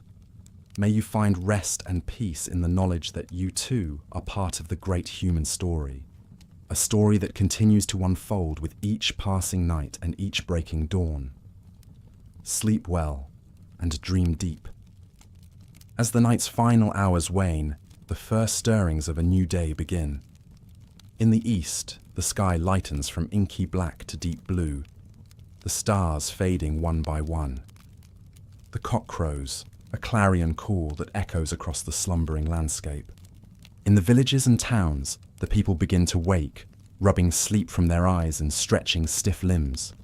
The baker stokes his oven, the blacksmith kindles his forge, the farmer's wife starts the day's bread, the miller's daughter fetches water from the well. Slowly, the medieval world comes to life, each person taking up their role in the great dance of existence. The shepherd leads his flock to pasture. The weaver settles at her loom. The priest dons his vestments for morning mass. The monk takes up his quill in the scriptorium. In the castle, servants bustle to prepare the morning meal. The lord and lady dress for the day's affairs. In the courtyard, the knights and squires begin their training, the clang of sword on shield ringing out in the crisp morning air. And so, as one day ends, another begins, the cycle endlessly repeating. The medieval world is a place of constant motion, of birth and death, of sowing and reaping, of war and peace. It's a world of great hardship and great beauty, of cruelty and kindness, of ignorance and wisdom. For those who call it home, it's the only world they know, the backdrop against which their lives and loves, their triumphs and tragedies play out. They navigate its challenges and cherish its joys, finding meaning and purpose in the roles they've been given, in the beliefs they hold dear. And for us, looking back across the centuries, it's a world that fascinates and intrigues, that repels and attracts. We marvel at its accomplishments and recoil at its brutalities. We seek to understand its mysteries and learn from its lessons. In the end, perhaps, the medieval era is not so different from our own. A time of great change and upheaval, of conflict and progress, of individuals striving to make their way in a world they can't fully control or comprehend. And just as we look back on their time with a mix of nostalgia and critique, of admiration and horror, so too might future generations look back on ours. We too are living in a story still being written, our actions and choices shaping the course of history in ways we can only dimly perceive. So perhaps the greatest lesson the medieval world can teach us is one of humility and perspective. We are all, in the end, only brief candles against the long night of history. Our individual lives mere flickers in the great cosmic dance. But what a dance it is, and what a privilege to be a part of it, to add our own small light to the sum of human experience. Whether we wake in a castle or a cottage, whether our days are filled with toil or leisure, we each have a role to play, a contribution to make. And so, as the medieval world stirs to life for another day, let us too rise to meet the challenges and opportunities of our own time. Let us learn from the past, but not be bound by it. Let us honor the wisdom of our ancestors while striving to create a better future for our descendants. For the great wheel of history turns on, and we turn with it, our stories weaving together across time and space, across culture and creed. And in the end, perhaps that is the greatest wonder of all, that in our infinite diversity, we are all at heart one human family, united by our common hopes and dreams, our common joys and sorrows. So let us greet this new day with open hearts and minds, ready to write our own chapter in the great book of human history. Let us take inspiration from the triumphs and failures of the past, but let us also have the courage to imagine a different future, one of greater justice, compassion, and understanding. And let us never forget that, whether we live in a time of darkness or light, of peace or strife, we are all part of something greater than ourselves, a grand and mysterious tapestry that stretches back to the dawn of time and forward to the horizon of eternity. This is the lesson of the medieval world, and of all worlds, a lesson whispered in the rustle of leaves and the babble of brooks, in the laughter of children and the wisdom of elders. It's a lesson that echoes in the stillness of the cloister and the clamour of the battlefield, in the quiet of a peasant's hut and the grandeur of a king's hall.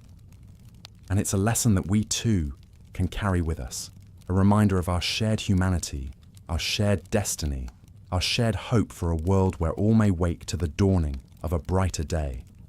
So rest now, dear listener, and let the wisdom of the ages guide your dreams. For tomorrow is a new day, full of promise and possibility, and who knows what wonders it may bring. Good night, and may the peace of centuries past enfold you. May the hope of centuries yet to come inspire you.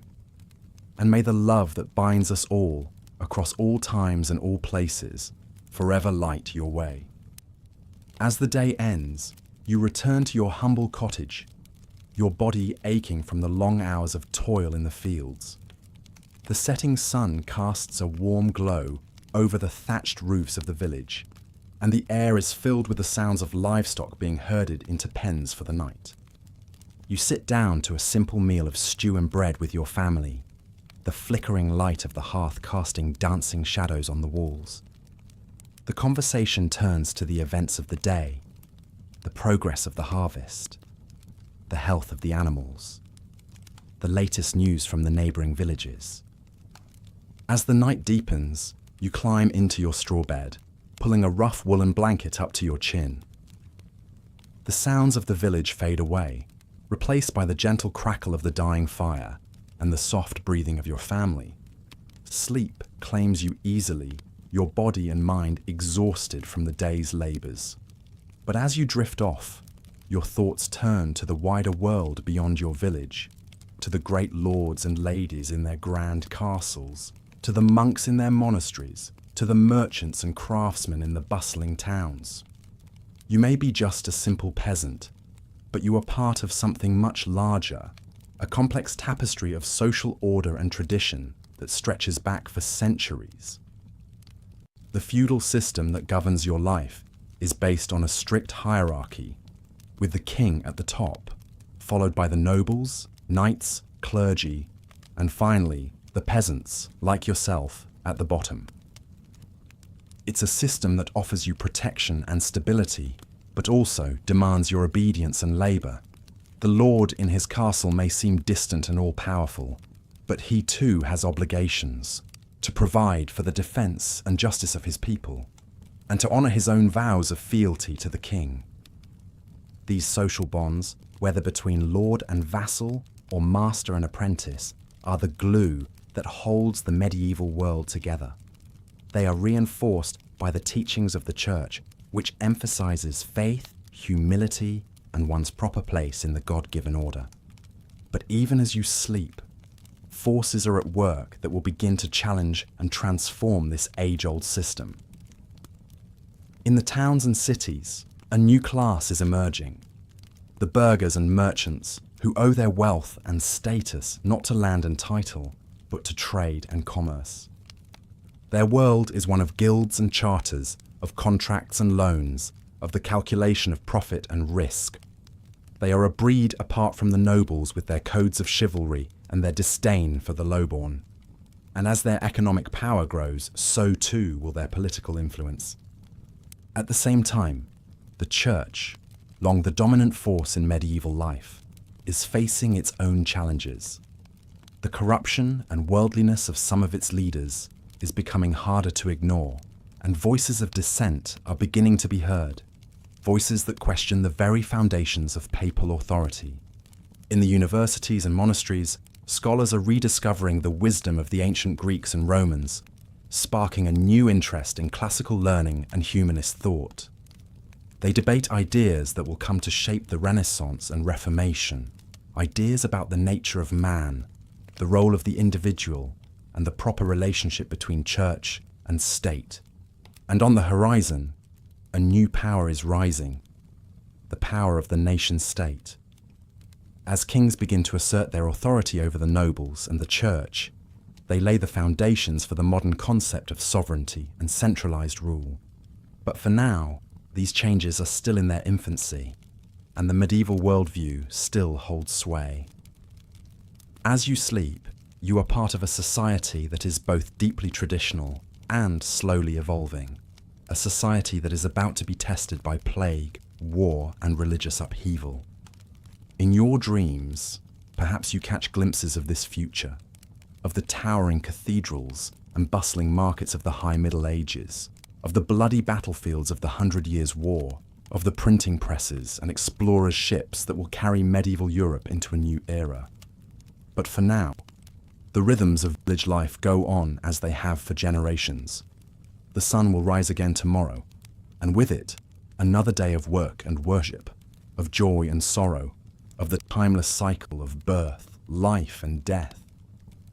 As you sink deeper into sleep, let your mind wander through the tapestry of medieval history, from the fall of Rome to the dawn of the Renaissance. Let the stories of kings and commoners, saints and sinners, wash over you like a gentle stream.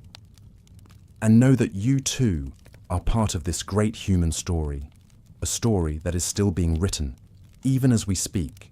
Your life, your struggles, your triumphs and defeats are woven into the fabric of history, just as surely as those of the greatest lords and ladies.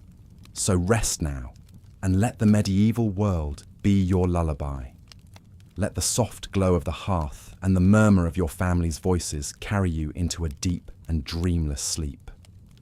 And may you wake in the morning to face the new day with the same strength and resilience that carried your ancestors through the challenges of their age.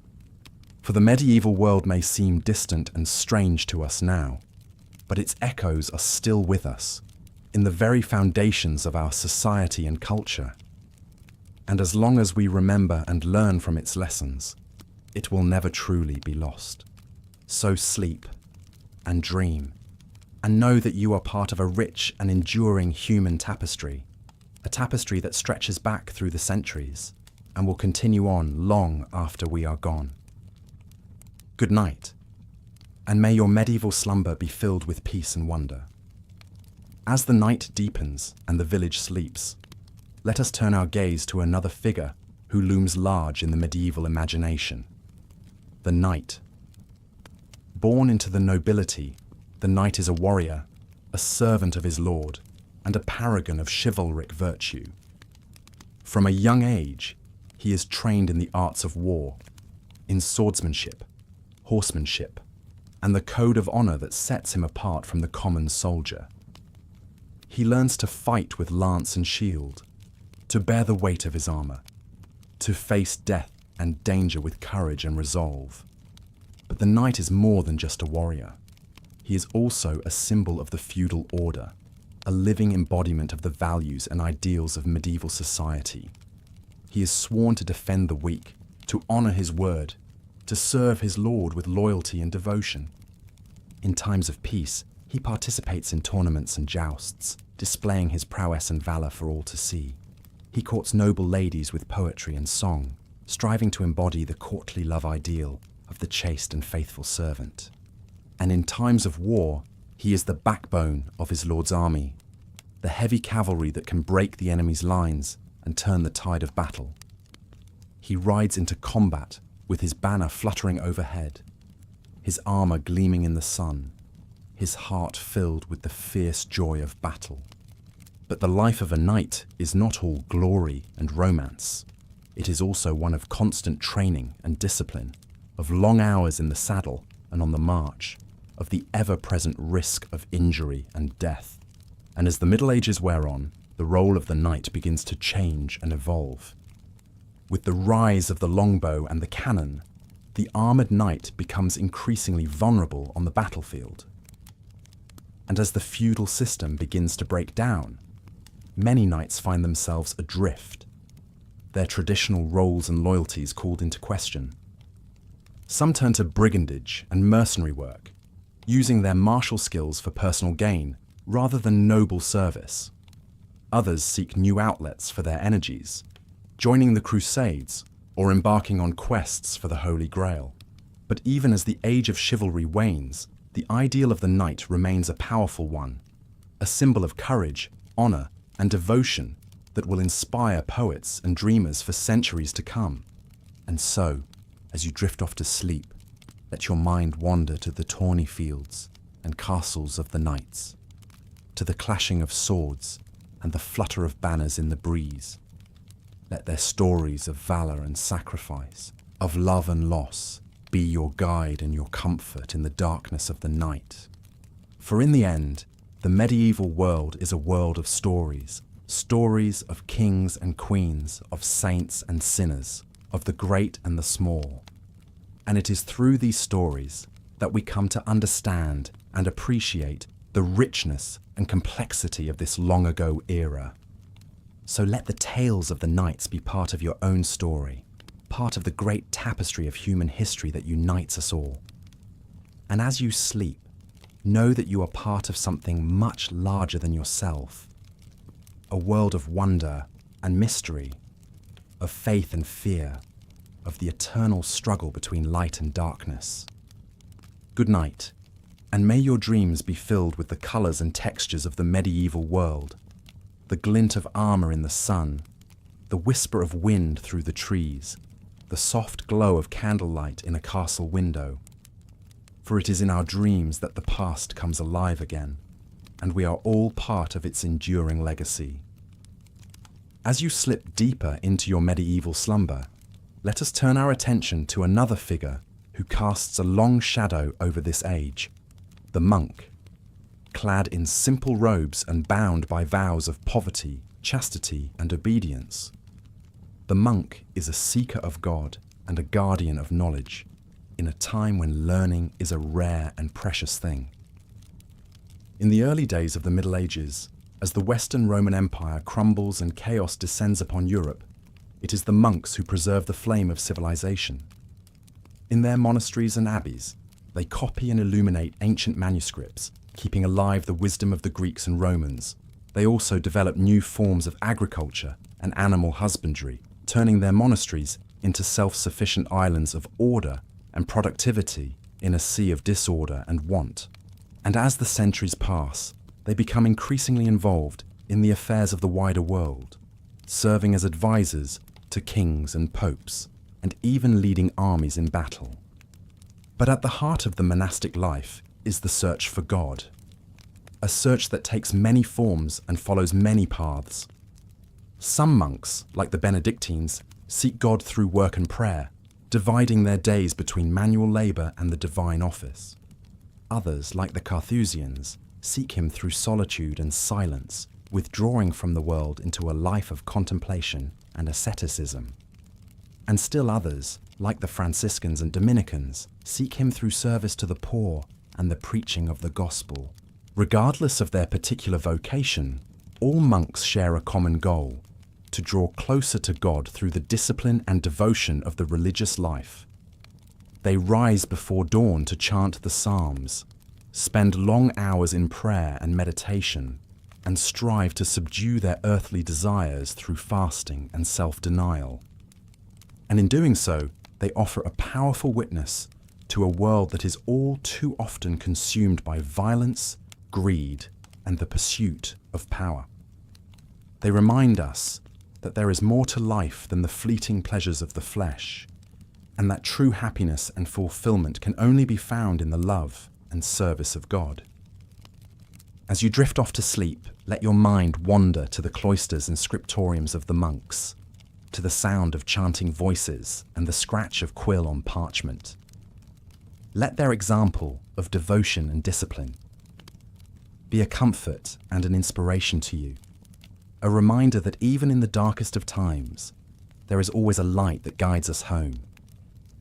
And know that you too are called to seek that light, to follow the path of truth and goodness wherever it may lead. For the medieval world may be a world of great darkness and great beauty, but it is also a world that points beyond itself, to the eternal truths that lie at the heart of all human striving. So rest now, and let the peace of the monastery enfold you like a cloak.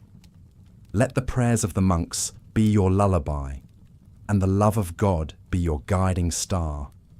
And may you wake in the morning with a heart renewed and a spirit refreshed, ready to face the challenges and the joys of another day. For in the end, the medieval world is not so different from our own. A world of light and shadow, of hope and fear, of the endless quest for meaning and purpose in the face of an uncertain future. And it is only by embracing that quest, by seeking the truth with all our hearts and all our minds, that we can hope to find our way home. Good night, and may your dreams be filled with the beauty and the mystery of the medieval world, the soaring spires of the cathedrals, the gentle glow of the scriptorium, the quiet footsteps of the monks in the cloister. For it is in the stillness of the night that we come closest to the heart of God, and it is in his love that we find our true rest and our true home. As the night wears on and the candles burn low, let us turn our thoughts to one last figure who looms large in the medieval imagination: the merchant. Born of the bustling cities and towns of Europe, the merchant is a new kind of man, one who owes his wealth and status not to land or title, but to his own wits and industry. In a world dominated by the feudal order, the merchant is an outsider, a man who moves between worlds and classes with ease. He travels the trade routes of Europe and beyond, bringing back exotic goods and ideas from distant lands. In the cities, he is a man of influence and power, a member of the growing middle class that will one day challenge the dominance of the nobility. He is a master of the art of the deal, a shrewd negotiator who knows how to turn a profit and protect his interests. But the life of a merchant is not without its risks and challenges. The roads are dangerous, beset by bandits and thieves, and the seas are treacherous, with storms and pirates lurking around every corner. And in the cutthroat world of commerce, one false move can mean ruin and disgrace. To succeed, the merchant must be cunning and adaptable, always ready to seize opportunity and avoid danger. He must navigate the complex web of guilds and monopolies that control trade in the cities and forge alliances with the powerful and the influential. And yet, for all his worldly success, the merchant is often viewed with suspicion and disdain by the traditional elites. To the nobility, he is an upstart and a parvenu, a man who has risen above his station through cleverness rather than breeding. And to the church, He is a potential threat, a man whose love of money and worldly goods could lead him astray from the path of righteousness. The merchant must walk a fine line, balancing his pursuit of profit with his obligations to God and society.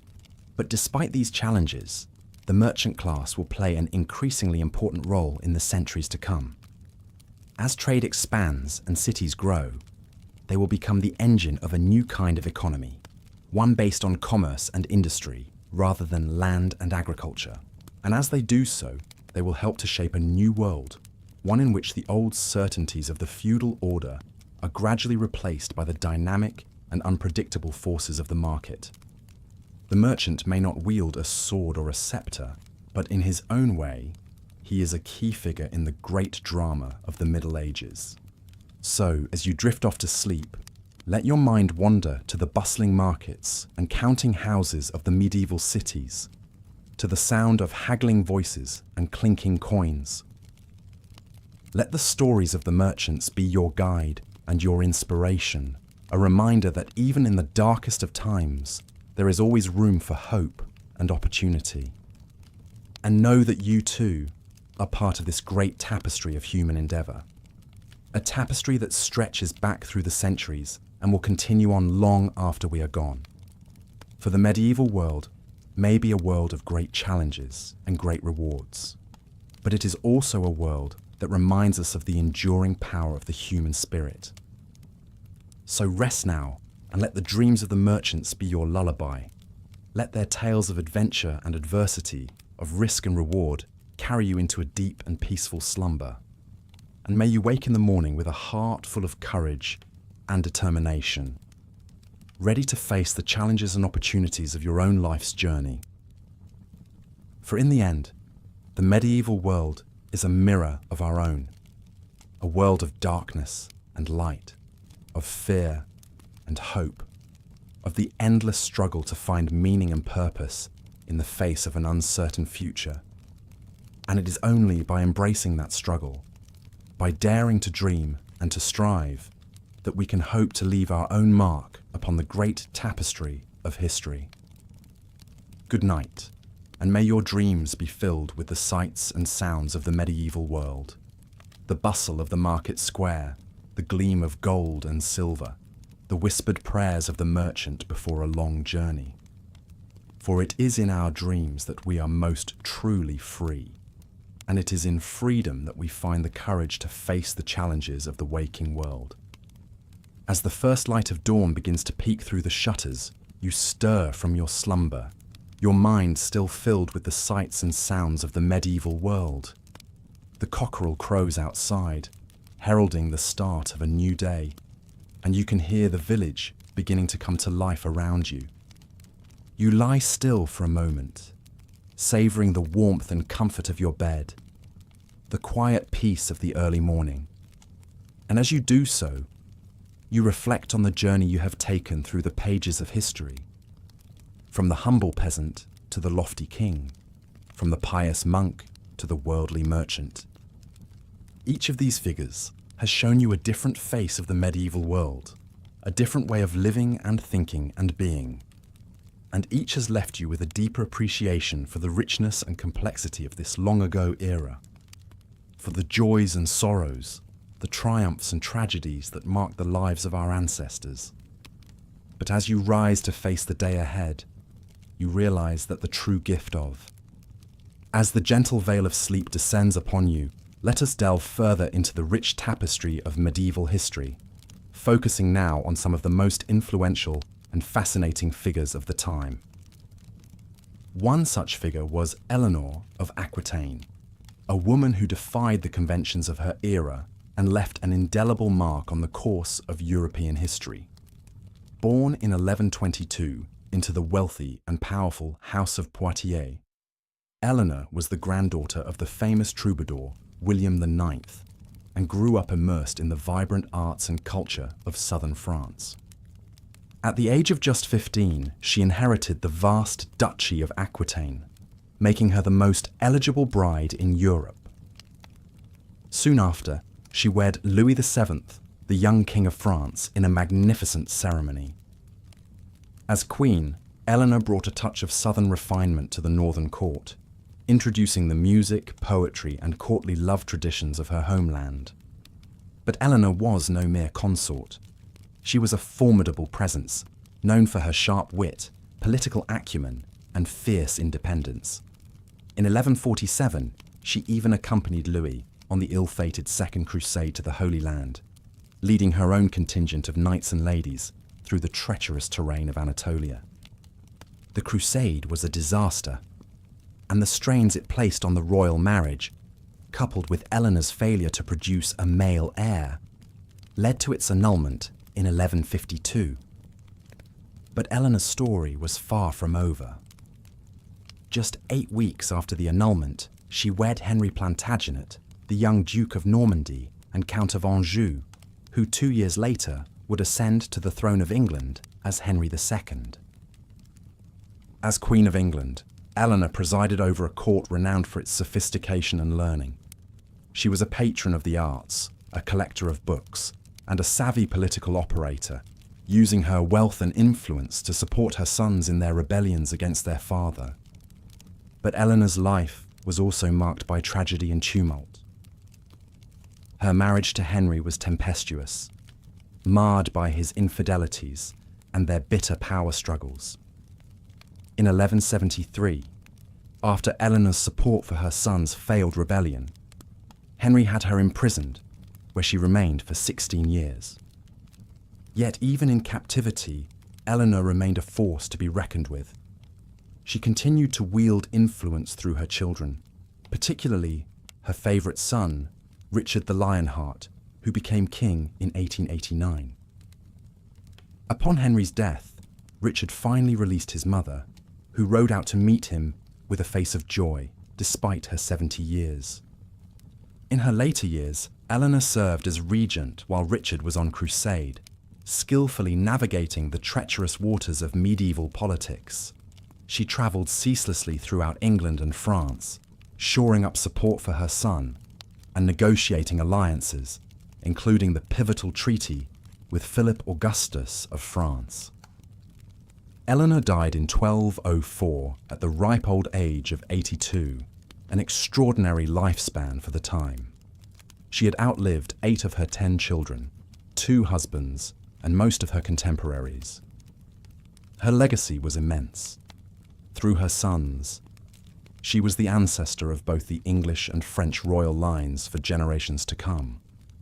But more than that, Eleanor represented a new kind of queenship, one that was not merely ceremonial, but actively engaged in the politics and culture of the realm. She challenged the narrow confines of a woman's role in medieval society, proving that a queen could be a patron, a politician, and a power in her own right. As you drift off to sleep, let the extraordinary life of Eleanor of Aquitaine be a reminder of the remarkable individuals who peopled the medieval world. Men and women who, through their actions and their force of character, shaped the course of history in ways that still resonate today.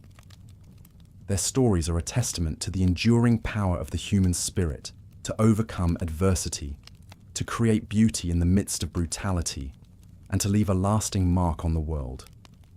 And as you slip into dreams, know that you too are part of this great human story, connected across time to those who came before and those who will come after. Another figure who loomed large in the medieval imagination was the great philosopher and theologian Thomas Aquinas. Born into a noble Italian family in 1225, Thomas was a precocious child who, at the age of just 5, was sent to study at the famous Benedictine Abbey of Monte Cassino. But Thomas's heart was drawn to the new mendicant orders, particularly the Dominicans, who emphasized poverty, preaching, and intellectual rigor. Against his family's wishes, he joined the Dominicans in 1244, a decision that would set the course for his life and work. As a young friar, Thomas studied under the great Albertus Magnus in Paris and Cologne, immersing himself in the newly rediscovered works of Aristotle and the Islamic philosophers. He quickly gained a reputation as a brilliant thinker. known for his clarity of thought and his systematic approach to theology and philosophy. Thomas's great masterwork was the Summa Theologica, a vast compendium of Christian thought that sought to reconcile faith and reason, revelation, and natural philosophy. In the Summa, Thomas grappled with the deepest questions of existence: the nature of God, the purpose of human life, the problem of evil, and the path to salvation. Central to Thomas's thought was the idea that faith and reason were not in conflict, but rather two paths to the same truth. He argued that the truths of revelation, while beyond the grasp of unaided human reason, could never contradict the truths of rational inquiry. For Thomas, the study of nature and the use of reason were not threats to faith, but ways of understanding God's creation and drawing closer to the divine. This idea would have profound implications for the development of Western thought. By insisting on the compatibility of faith and reason, Thomas helped pave the way for the scientific revolution and the Enlightenment. At the same time, his emphasis on the rational basis of faith helped to shape the intellectual culture of the Church for centuries to come. But Thomas was not just an abstract thinker. He was also a deeply spiritual man, known for his humility, his gentleness, and his devotion to the Eucharist. In his final years, while celebrating Mass, he had a mystical experience that left him unable to write. "All that I have written," he said, "seems like straw to me compared to what has now been revealed to me." Thomas died in 1274, at the age of just 49, leaving behind a legacy that would shape the course of Western philosophy and theology for generations. He was canonized in 1323 and declared a Doctor of the Church in 1567. Today, he is considered one of the greatest thinkers in the history of Christianity, a man whose ideas continue to resonate and inspire.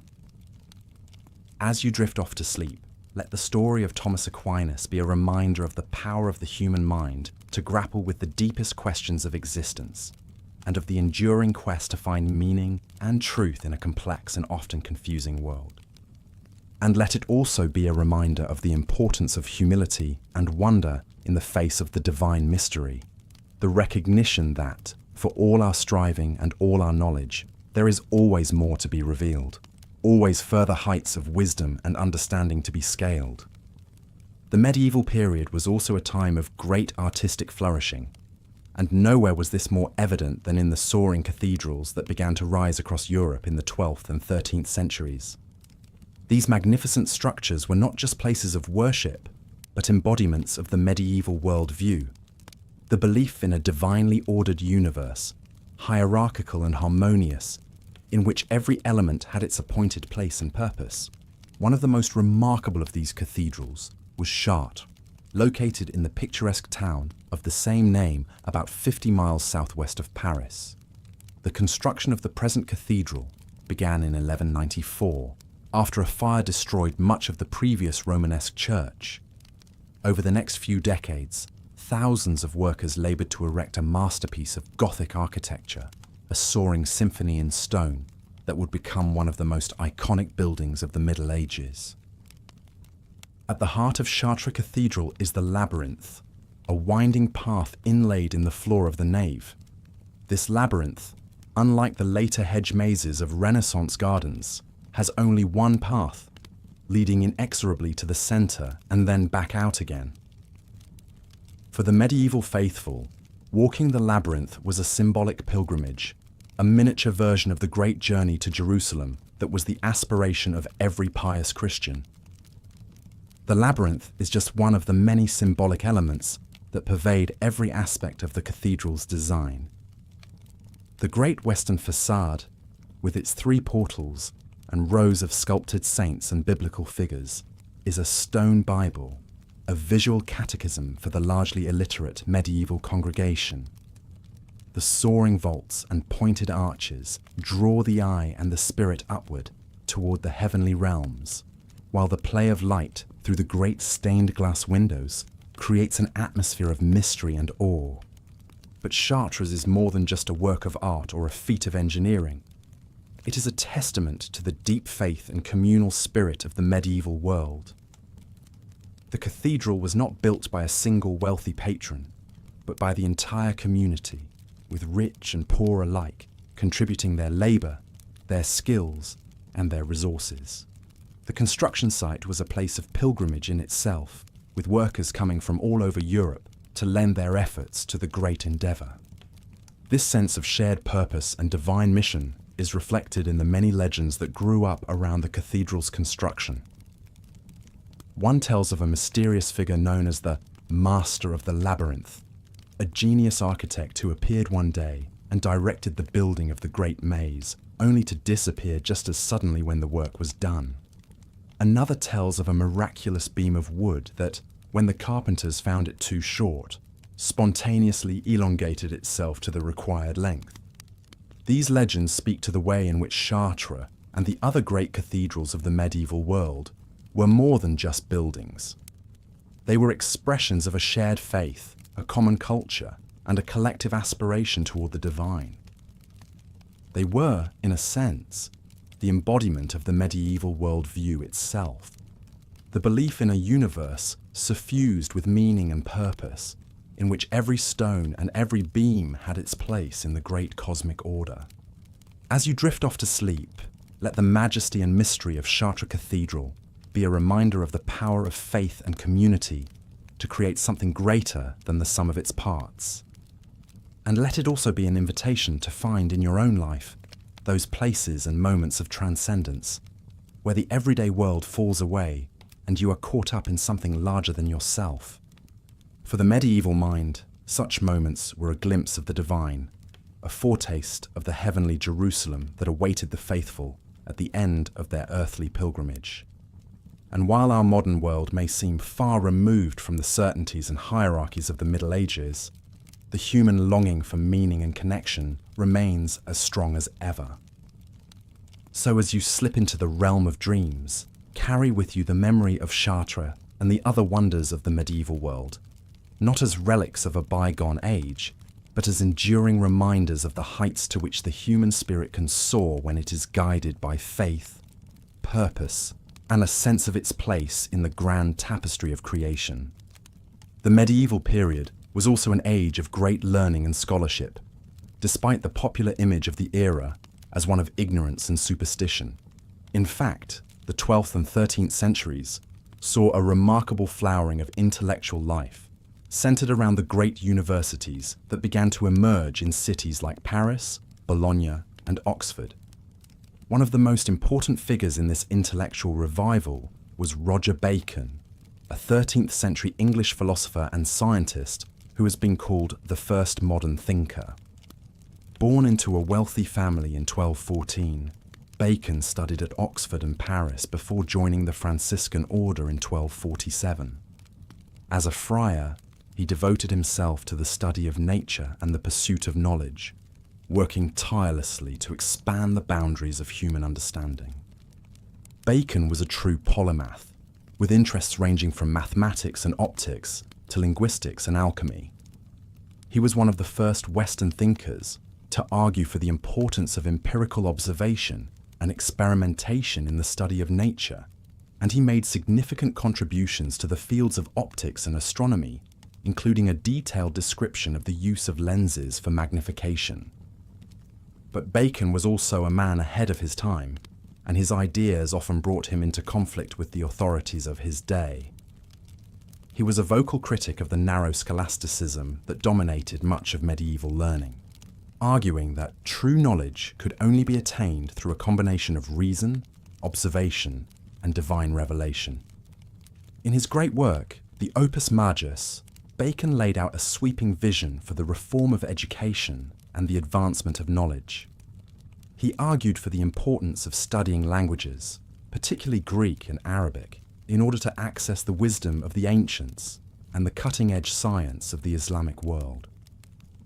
He also emphasized the need for a more practical and empirical approach to learning, one that would equip students with the skills and knowledge needed to navigate the complexities of the world. Bacon's ideas were met with suspicion and even hostility by many of his contemporaries, who saw him as a dangerous radical. He was accused of heresy and sorcery, and spent many years in prison as a result of his unconventional views. But despite the obstacles he faced, Bacon never lost his passion for knowledge or his belief in the power of the human mind to unravel the mysteries of the universe. In many ways, Bacon was a man out of step with his time, a visionary thinker who saw beyond the limitations of medieval science and philosophy, and who dared to imagine a world in which knowledge was a tool for the betterment of humanity, rather than a weapon of dogma and control. His legacy lived on long after his death, inspiring generations of scientists and thinkers who would build on his ideas and carry forward his vision of a more enlightened and rational world. As you drift off to sleep, let the story of Roger Bacon be a reminder of the enduring power of the human intellect to push beyond the boundaries of the known and to imagine new possibilities for the future. And let it also be a call to embrace the spirit of curiosity and wonder that lies at the heart of all true learning. The desire to understand the world in all its complexity and beauty, and to use that understanding to make a positive difference in the lives of others. For while the medieval world may seem distant and foreign to us today, the basic human impulse to explore, to discover, and to create is as strong now as it ever was. And as we navigate the challenges and uncertainties of our own time, we can draw strength and inspiration from the example of thinkers like Roger Bacon, men and women who dared to question the received wisdom of their age, and who worked tirelessly to expand the frontiers of human knowledge and understanding. So as you slip into the realm of dreams, carry with you the spirit of the great medieval thinkers, their curiosity, their courage, and their unshakable belief in the power of the mind to illuminate even the darkest corners of the universe. And know that, in your own way, you too are part of this great and ongoing quest for truth and meaning. A quest that connects us across the centuries and reminds us of our common humanity. The figure of the knight looms large in our popular image of the Middle Ages, a figure of chivalry and romance, of brave deeds and courtly love. But the reality of knighthood was often far removed from the idealized image of the storybooks. To be a knight in medieval Europe was to occupy a unique and often precarious position, caught between the demands of feudal society and the changing realities of warfare and politics. One of the most famous knights of the medieval period was William Marshal, a man whose life embodied both the ideals and the realities of knighthood. Born in 1146 into a minor noble family, William was given as a hostage to King Stephen of England at the age of 5, a common practice in the feudal system to ensure the loyalty of vassal lords. Despite this inauspicious start, William would go on to become one of the most celebrated knights of his age. He distinguished himself in tournaments and on the battlefield, serving under 5 English kings and earning a reputation as a paragon of chivalry and honour.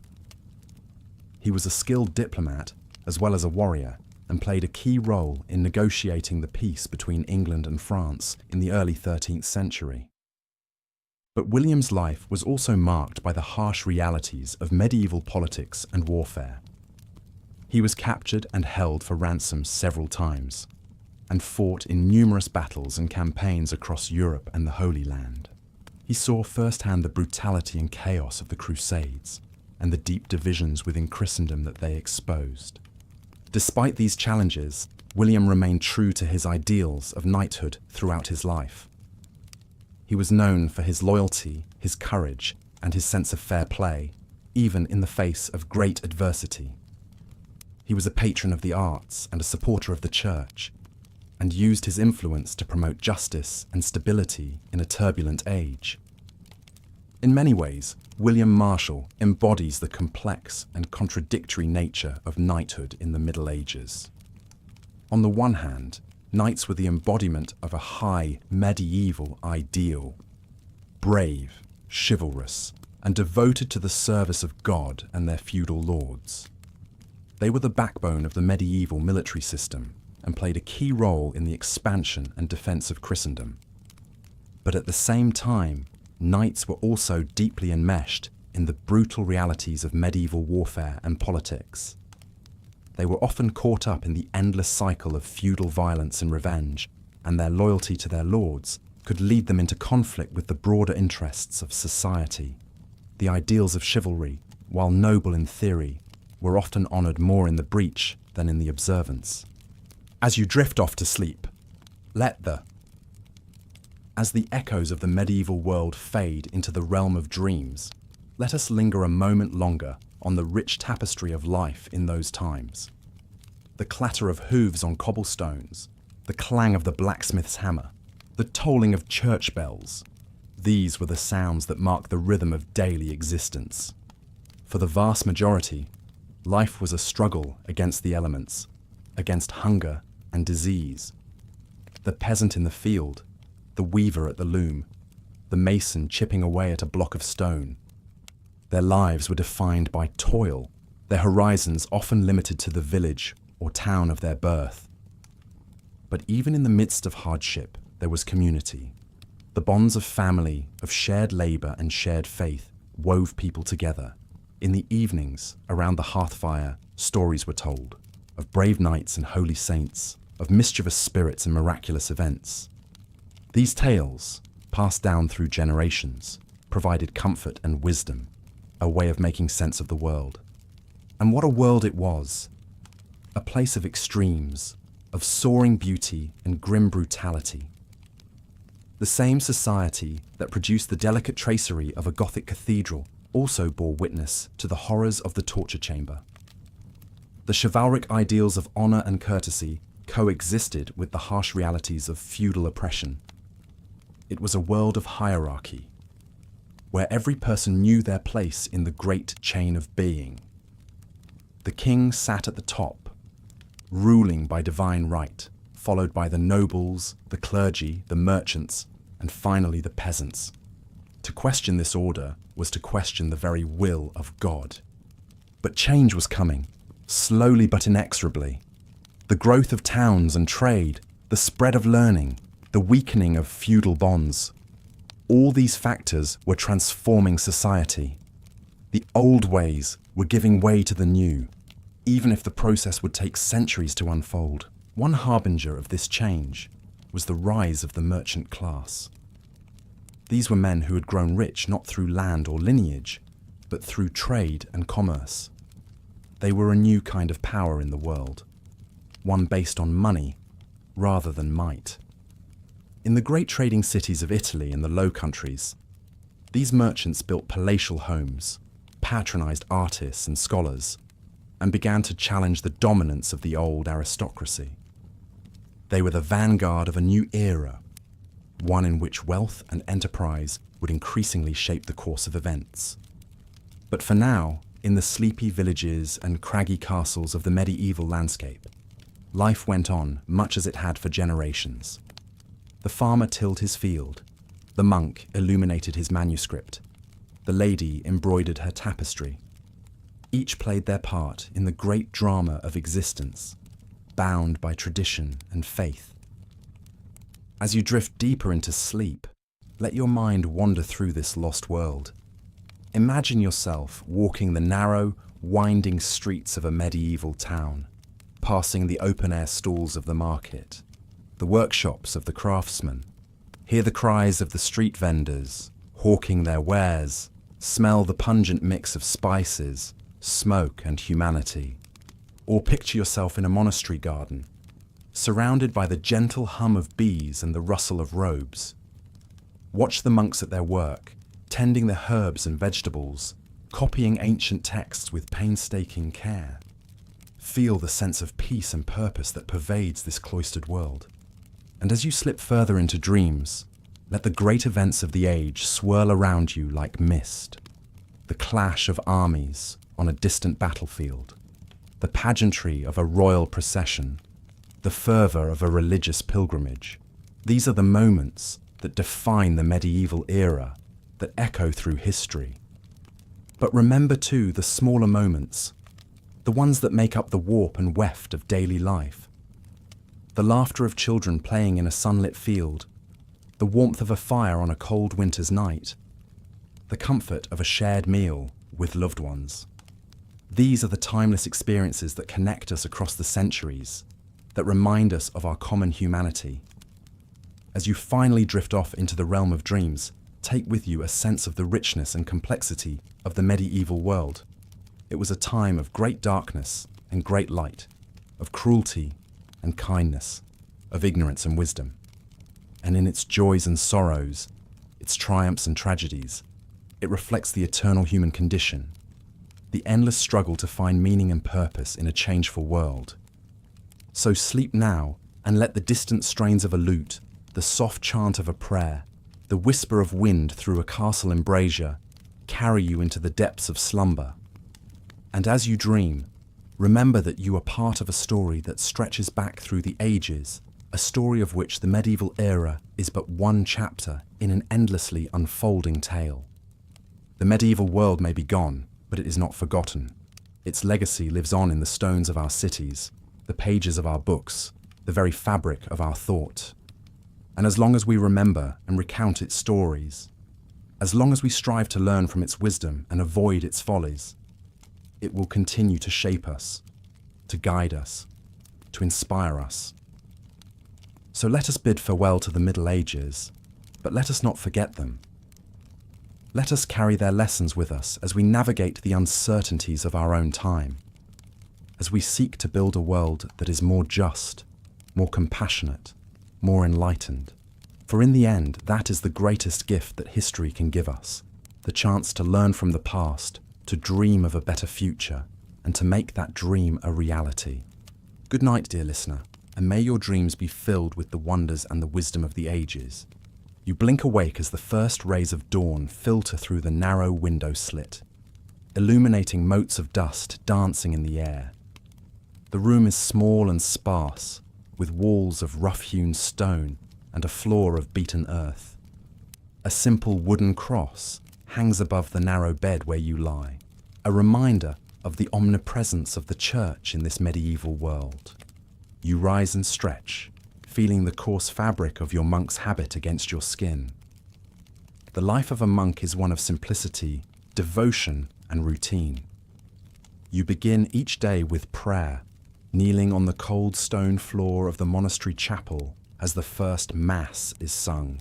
The voices of your fellow monks rise in Gregorian chant, the ancient Latin words echoing off the vaulted ceiling. After Mass, you break your fast with a simple meal of bread and ale in the refectory. The fare is plain but nourishing, meant to sustain the body without indulging the senses. Gluttony is a sin, after all, and the monks are meant to lead a life of asceticism and self-denial. With breakfast done, you head to the scriptorium, the room where the monastery's precious books and manuscripts are kept. Here, monks spend their days painstakingly copying texts by hand, preserving the knowledge of the ancients and the teachings of the church. It is slow, exacting work, requiring great patience and skill. You settle at your desk, a slanted wooden surface with a hole for an ink pot. You take up your quill, dip it in the ink, and begin to write, carefully forming each letter on the parchment before you. The scriptorium is silent, save for the scratching of quills and the occasional cough or shuffle of feet. As you work, your mind begins to wander, reflecting on the role of the monastery in medieval society. Monasteries are more than just religious houses. They are centers of learning, charity, and economic power. They provide education for the sons of nobles and a place of refuge for the poor and sick. They also control vast tracts of land granted to them by pious donors, which are worked by peasants in exchange for the monks' prayers and spiritual guidance. But not all is peaceful within the monastery walls. Politics and power struggles are as prevalent here as in any royal court. Ambitious monks vie for positions of authority, currying favour with wealthy patrons and influential bishops. Some even dream of rising to the ultimate position, the papacy itself. As the day wears on, you set aside your quill and stretch your cramped fingers. It is time for the midday meal, a slightly more substantial repast of stewed vegetables, fish, and bread. The monks eat in silence, listening to one of their number read aloud from the Bible or the lives of the saints. After the meal, there is time for contemplation and study. You walk in the monastery gardens, enjoying the sun's warmth and the gentle buzz of bees in the herb beds. You watch a group of novices, young men just beginning their monastic lives, as they are put through their paces by a stern-looking master. They are learning the rule of Saint Benedict, the strict code that governs every aspect of monastic life. As the sun begins to set, you return to the chapel for Vespers, the evening prayer service. The monks' chants are slower now, more contemplative. The flickering candlelight casts dancing shadows on the walls, creating an atmosphere of mystery and solemnity. After Vespers, you retire to your cell for a few hours of sleep before rising again in the dead of night for matins, the first of the canonical hours. This is the pattern of your days, a ceaseless round of prayer, work, and contemplation. It is a hard life, one of self-denial and discipline, but it is also a life of purpose and spiritual fulfillment. In a world rife with violence, disease, and uncertainty, the monastery provides a haven of peace and stability. It is a beacon of light in the often dark times of the Middle Ages. As you drift off to sleep, you reflect on the paradoxes of monastic life. To the outside world, it may seem a life of confinement and restriction. But for those called to it, it is a life of liberation, freeing the soul from the snares of the material world to contemplate the divine. In your dreams, you see the great monasteries of the age, Monte Cassino in Italy, Cluny in France, Lindisfarne in England. You see the monks at their labours, copying manuscripts, tending gardens, offering succour to the poor and weary. And you see the great saints and scholars that the monasteries have produced, Benedict, Bede, Alcuin, Bernard of Clairvaux. The monasteries are the guardians of knowledge and culture in a turbulent age. They are the bridge between the classical world and the Renaissance to come. And for now, in this moment, you are a part of that grand tradition, a small but vital thread in the great tapestry of medieval life. As you sleep, the night passes and a new dawn approaches.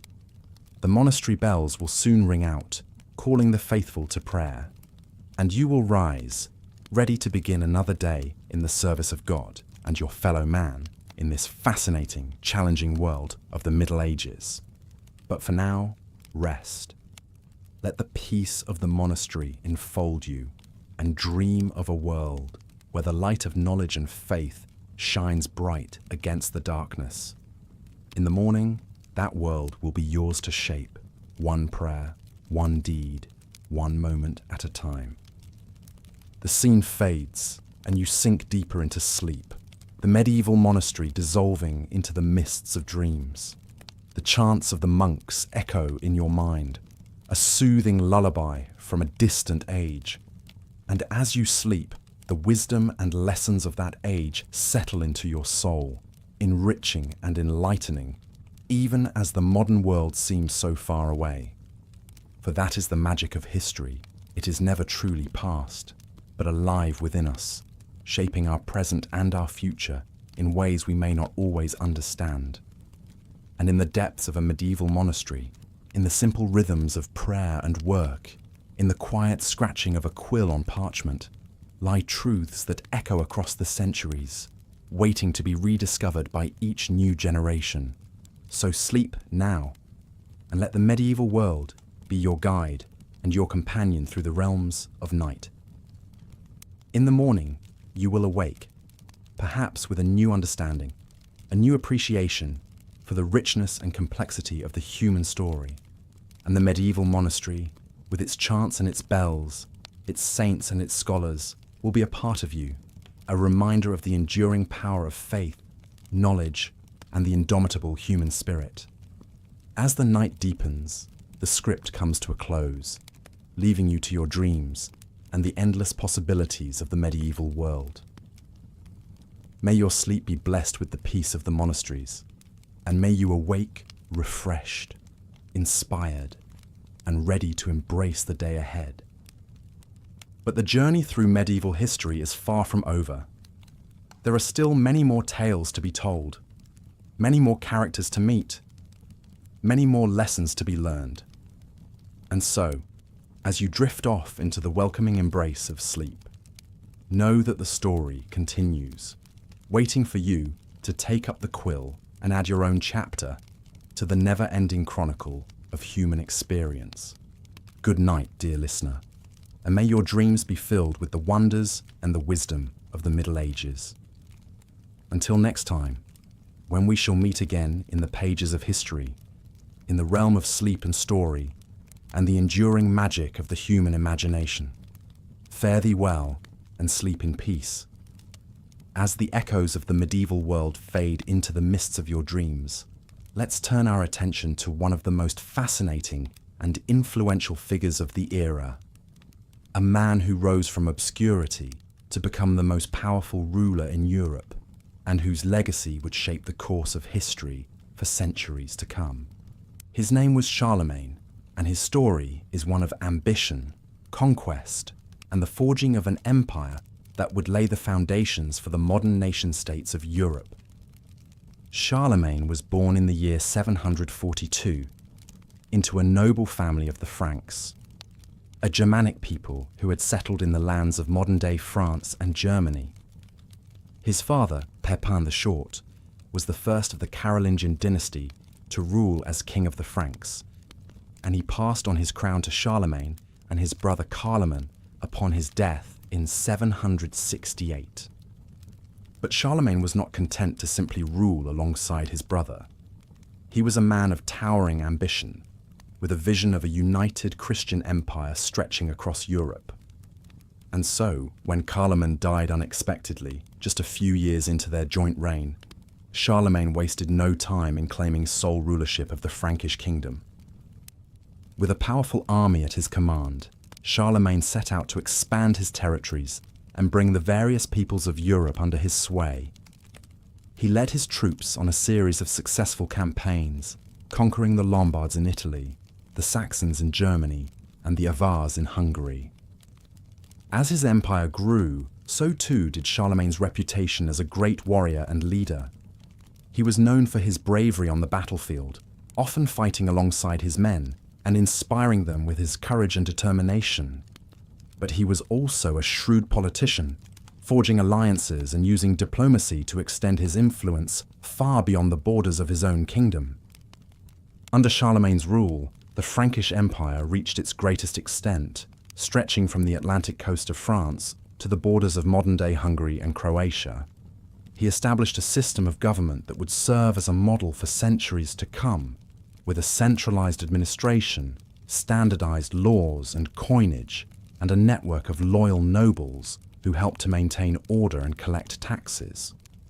But perhaps Charlemagne's greatest legacy was his role in the preservation and promotion of learning and culture. He was a patron of the arts and sciences, and he encouraged the spread of education throughout his empire. He brought scholars and artists from across Europe to his court at Aachen, where they worked to translate ancient texts, compile encyclopedias, and create beautiful works of art and architecture. Charlemagne's efforts to foster learning and culture would have a lasting impact on European history.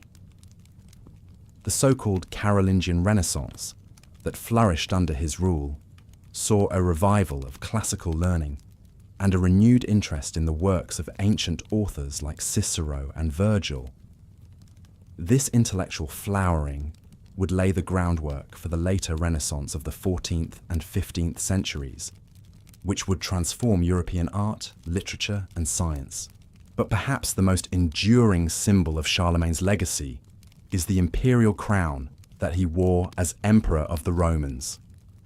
In the year 800, on Christmas Day, Pope Leo III placed a crown on Charlemagne's head in St. Peter's Basilica in Rome, proclaiming him the new Emperor of the West. This coronation was a momentous event, marking the first time since the fall of the Roman Empire that a ruler had claimed the title of Emperor in Western Europe. It was a powerful statement of Charlemagne's authority and prestige, and a recognition of his role as the defender of the Christian faith and the protector of the Church. Of course, the reality of Charlemagne's empire was far from the idealized vision of a united Christian realm. His conquests were often brutal, and his efforts to impose his will on the various peoples of Europe were met with resistance and rebellion. The empire he built would not long survive his death in 814, as his successors struggled to maintain control over the vast and disparate territories he had brought under Frankish rule. But despite the challenges and setbacks he faced, there is no denying the immense impact that Charlemagne had on the course of European history.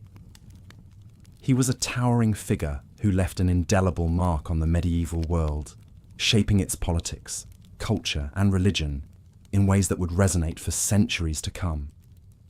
As you drift deeper into sleep, let the story of Charlemagne be a reminder of the enduring power of vision, ambition, and leadership. For even in the darkest and most turbulent of times, there are those who rise above the fray to leave a lasting legacy that echoes through the ages. And so, as the last embers of the day fade into the cool embrace of night, let your mind wander back to that distant time, to a world of kings and emperors, of knights and castles, of faith and learning. Let the gentle currents of history carry you off to a place of dreams, where the great figures of the past come alive once more, and the timeless tales of human endeavor unfold in all their richness and complexity. For in the end, the story of Charlemagne is not just the story of one man, but the story of us all, of the endless struggle to build something greater than ourselves, to leave a mark on the world that will endure long after we are gone. It is a story of hope and inspiration, of the indomitable human spirit that refuses to be bound by the limitations of the present, but instead reaches ever upward towards the infinite possibilities of the future. So let yourself be lulled by the soft whispers of the past as the great pageant of history plays out in your mind's eye. Let the cares of the day slip away and surrender yourself to the gentle embrace of sleep, secure in the knowledge that you are part of a grand and enduring tapestry, woven through the ages by the dreams and deeds of those who came before. And as you drift off into the welcoming arms of slumber, know that the legacy of Charlemagne and of all the great figures of history lives on in you, in the courage and determination that you bring to each new day, in the endless quest for knowledge and understanding that drives you forward, in the unquenchable thirst for beauty and meaning that stirs your soul. For in the end, we are all the inheritors of this great and glorious tradition, the bearers of a flame that has been passed down through the generations, from the dawn of civilization to the present day. And it is up to us to carry that flame forward, to nurture it and tend it, to pass it on to those who will come after us, so that the light of human progress may never be extinguished, but may shine on, bright and undiminished, for all the ages to come. So rest now, and let the dreams of history be your guide as you journey through the long and winding path of human experience towards a future filled with wonder and promise. For the medieval world may have passed away, but its spirit lives on in you, and in all those who dare to dream of a better world, a world of peace and prosperity, of justice and compassion, of endless possibility and untold adventure. As the great wheel of time turns on, carrying us ever forward into the unknown, let us hold fast to the lessons of the past and to the enduring values that have sustained us through the centuries. Let us be guided by the example of the great men and women who have gone before us, and let us strive always to build a world that is worthy of their sacrifice and their dreams. And so, as the last light fades and the veil of sleep descends upon you, know that you are not alone, but are part of a great and noble tradition. stretching back through the mists of time to the very dawn of human history. And know that, no matter what challenges and trials may lie ahead, you have the strength and the courage to face them, armed with the wisdom of the ages and the unshakable conviction that a better world is always possible if only we have the will to make it so. Good night then, and may your dreams be filled with the wonders of the past and the promise of the future. May you find rest and renewal in the gentle embrace of sleep, and may you awake refreshed and ready to take on the challenges of a new day, secure in the knowledge that you are part of a grand and glorious story, a story that will continue to unfold as long as there are those who dare to dream and to hope and to strive for a better tomorrow. As the dawn of the Renaissance brightens the horizon, the medieval world begins to fade into the mist of history. But before we bid farewell to this remarkable era, let us linger a moment longer, like a traveller savouring the last few steps of a long and wondrous journey. In the dying light of the Middle Ages, we see a world that is both familiar and strange, a mirror that reflects our own hopes, fears and dreams, but in a language that is hauntingly different. The great castles that once dominated the landscape now stand as silent sentinels, their walls whispering of battles fought, loves lost, and secrets kept. The mighty cathedrals, once the beating heart of medieval life, still reach towards the heavens, their spires a testament to the unshakable faith that sustained our ancestors through the darkest of times. But even as the old ways begin to crumble, the seeds of the modern world are already taking root. The printing press, that revolutionary invention, is spreading knowledge to the masses like never before. The great explorers are pushing back the boundaries of the known world, bringing back tales of exotic lands and peoples. And in the halls of the great universities, the rediscovered wisdom of the ancients is mingling with bold new ideas, sparking a renaissance of learning that will change the course of human history. As you drift deeper into sleep, let your mind wander through the winding streets of a medieval town, where the blacksmith's hammer rings out in the early morning air and the market square bustles with the chatter of merchants and townspeople. Imagine yourself as a pilgrim, setting out on a journey to some distant holy shrine, your footsteps echoing on the cobblestones as you pass by the great gates of the city into the wide world beyond. And as you travel, let the faces of the people you meet along the way flash before your mind's eye. The humble peasant, toiling in the fields from sunrise to sunset. The noble knight, resplendent in his armour, riding off to battle with a prayer on his lips. The wise monk, bent over a precious manuscript, preserving the knowledge of the ages for generations to come. Each of them a thread in the great tapestry of medieval life, woven together into a story that echoes through the ages. But perhaps the greatest wonder of the Middle Ages is not the grand deeds of kings and queens, nor the towering achievements of art and architecture, but the simple, everyday moments that make up the fabric of human existence. The laughter of children playing in the village green, the comfort of a warm fire on a cold winter's night, the joy of a bountiful harvest, the sorrow of a loved one lost. These are the moments that connect us across the centuries, the universal experiences that remind us of our shared humanity. And so, as you slip deeper into the embrace of sleep, let the medieval world be a comfort and a companion to you. Let its stories and its secrets whisper to you in your dreams, a reminder of the great chain of history that binds us all together. And when you wake in the morning, carry a little piece of that world with you, a talisman against the trials and tribulations of modern life. For in the end, the legacy of the Middle Ages is not just the castles and cathedrals, the kings and queens, the wars and plagues.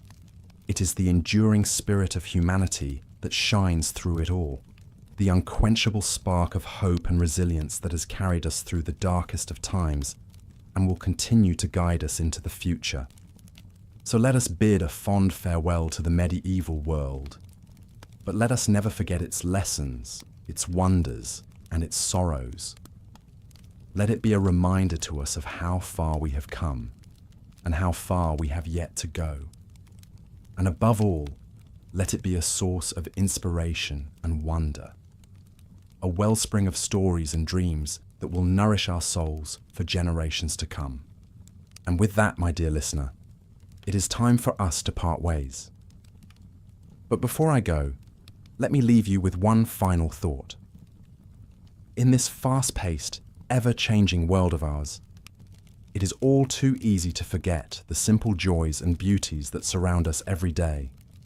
So take a moment, whenever you can, to stop and marvel at the world around you, to gaze up at the stars, to listen to the song of a bird, to feel the warmth of the sun on your face. For in those moments, you are connected to something greater than yourself, to the vast and wondrous tapestry of life that stretches out across the ages. And if you have enjoyed our journey through the medieval world, if it has brought you even a moment of peace, wonder, or inspiration, then I invite you to like this video and subscribe to our channel. For there are still so many stories left to tell, so many wonders left to discover, and I would be honored to be your guide on those journeys. But for now, my friend, it is time to rest. Let the cares of the day fade away, and let the gentle rhythms of sleep carry you off to a world of dreams. And may you wake in the morning with a heart full of hope, a mind full of wonder, and a soul ready to embrace all the beauty and mystery that life has to offer. Good night, my dear listener, and sweet dreams, until we meet again on some other journey through the mists of history.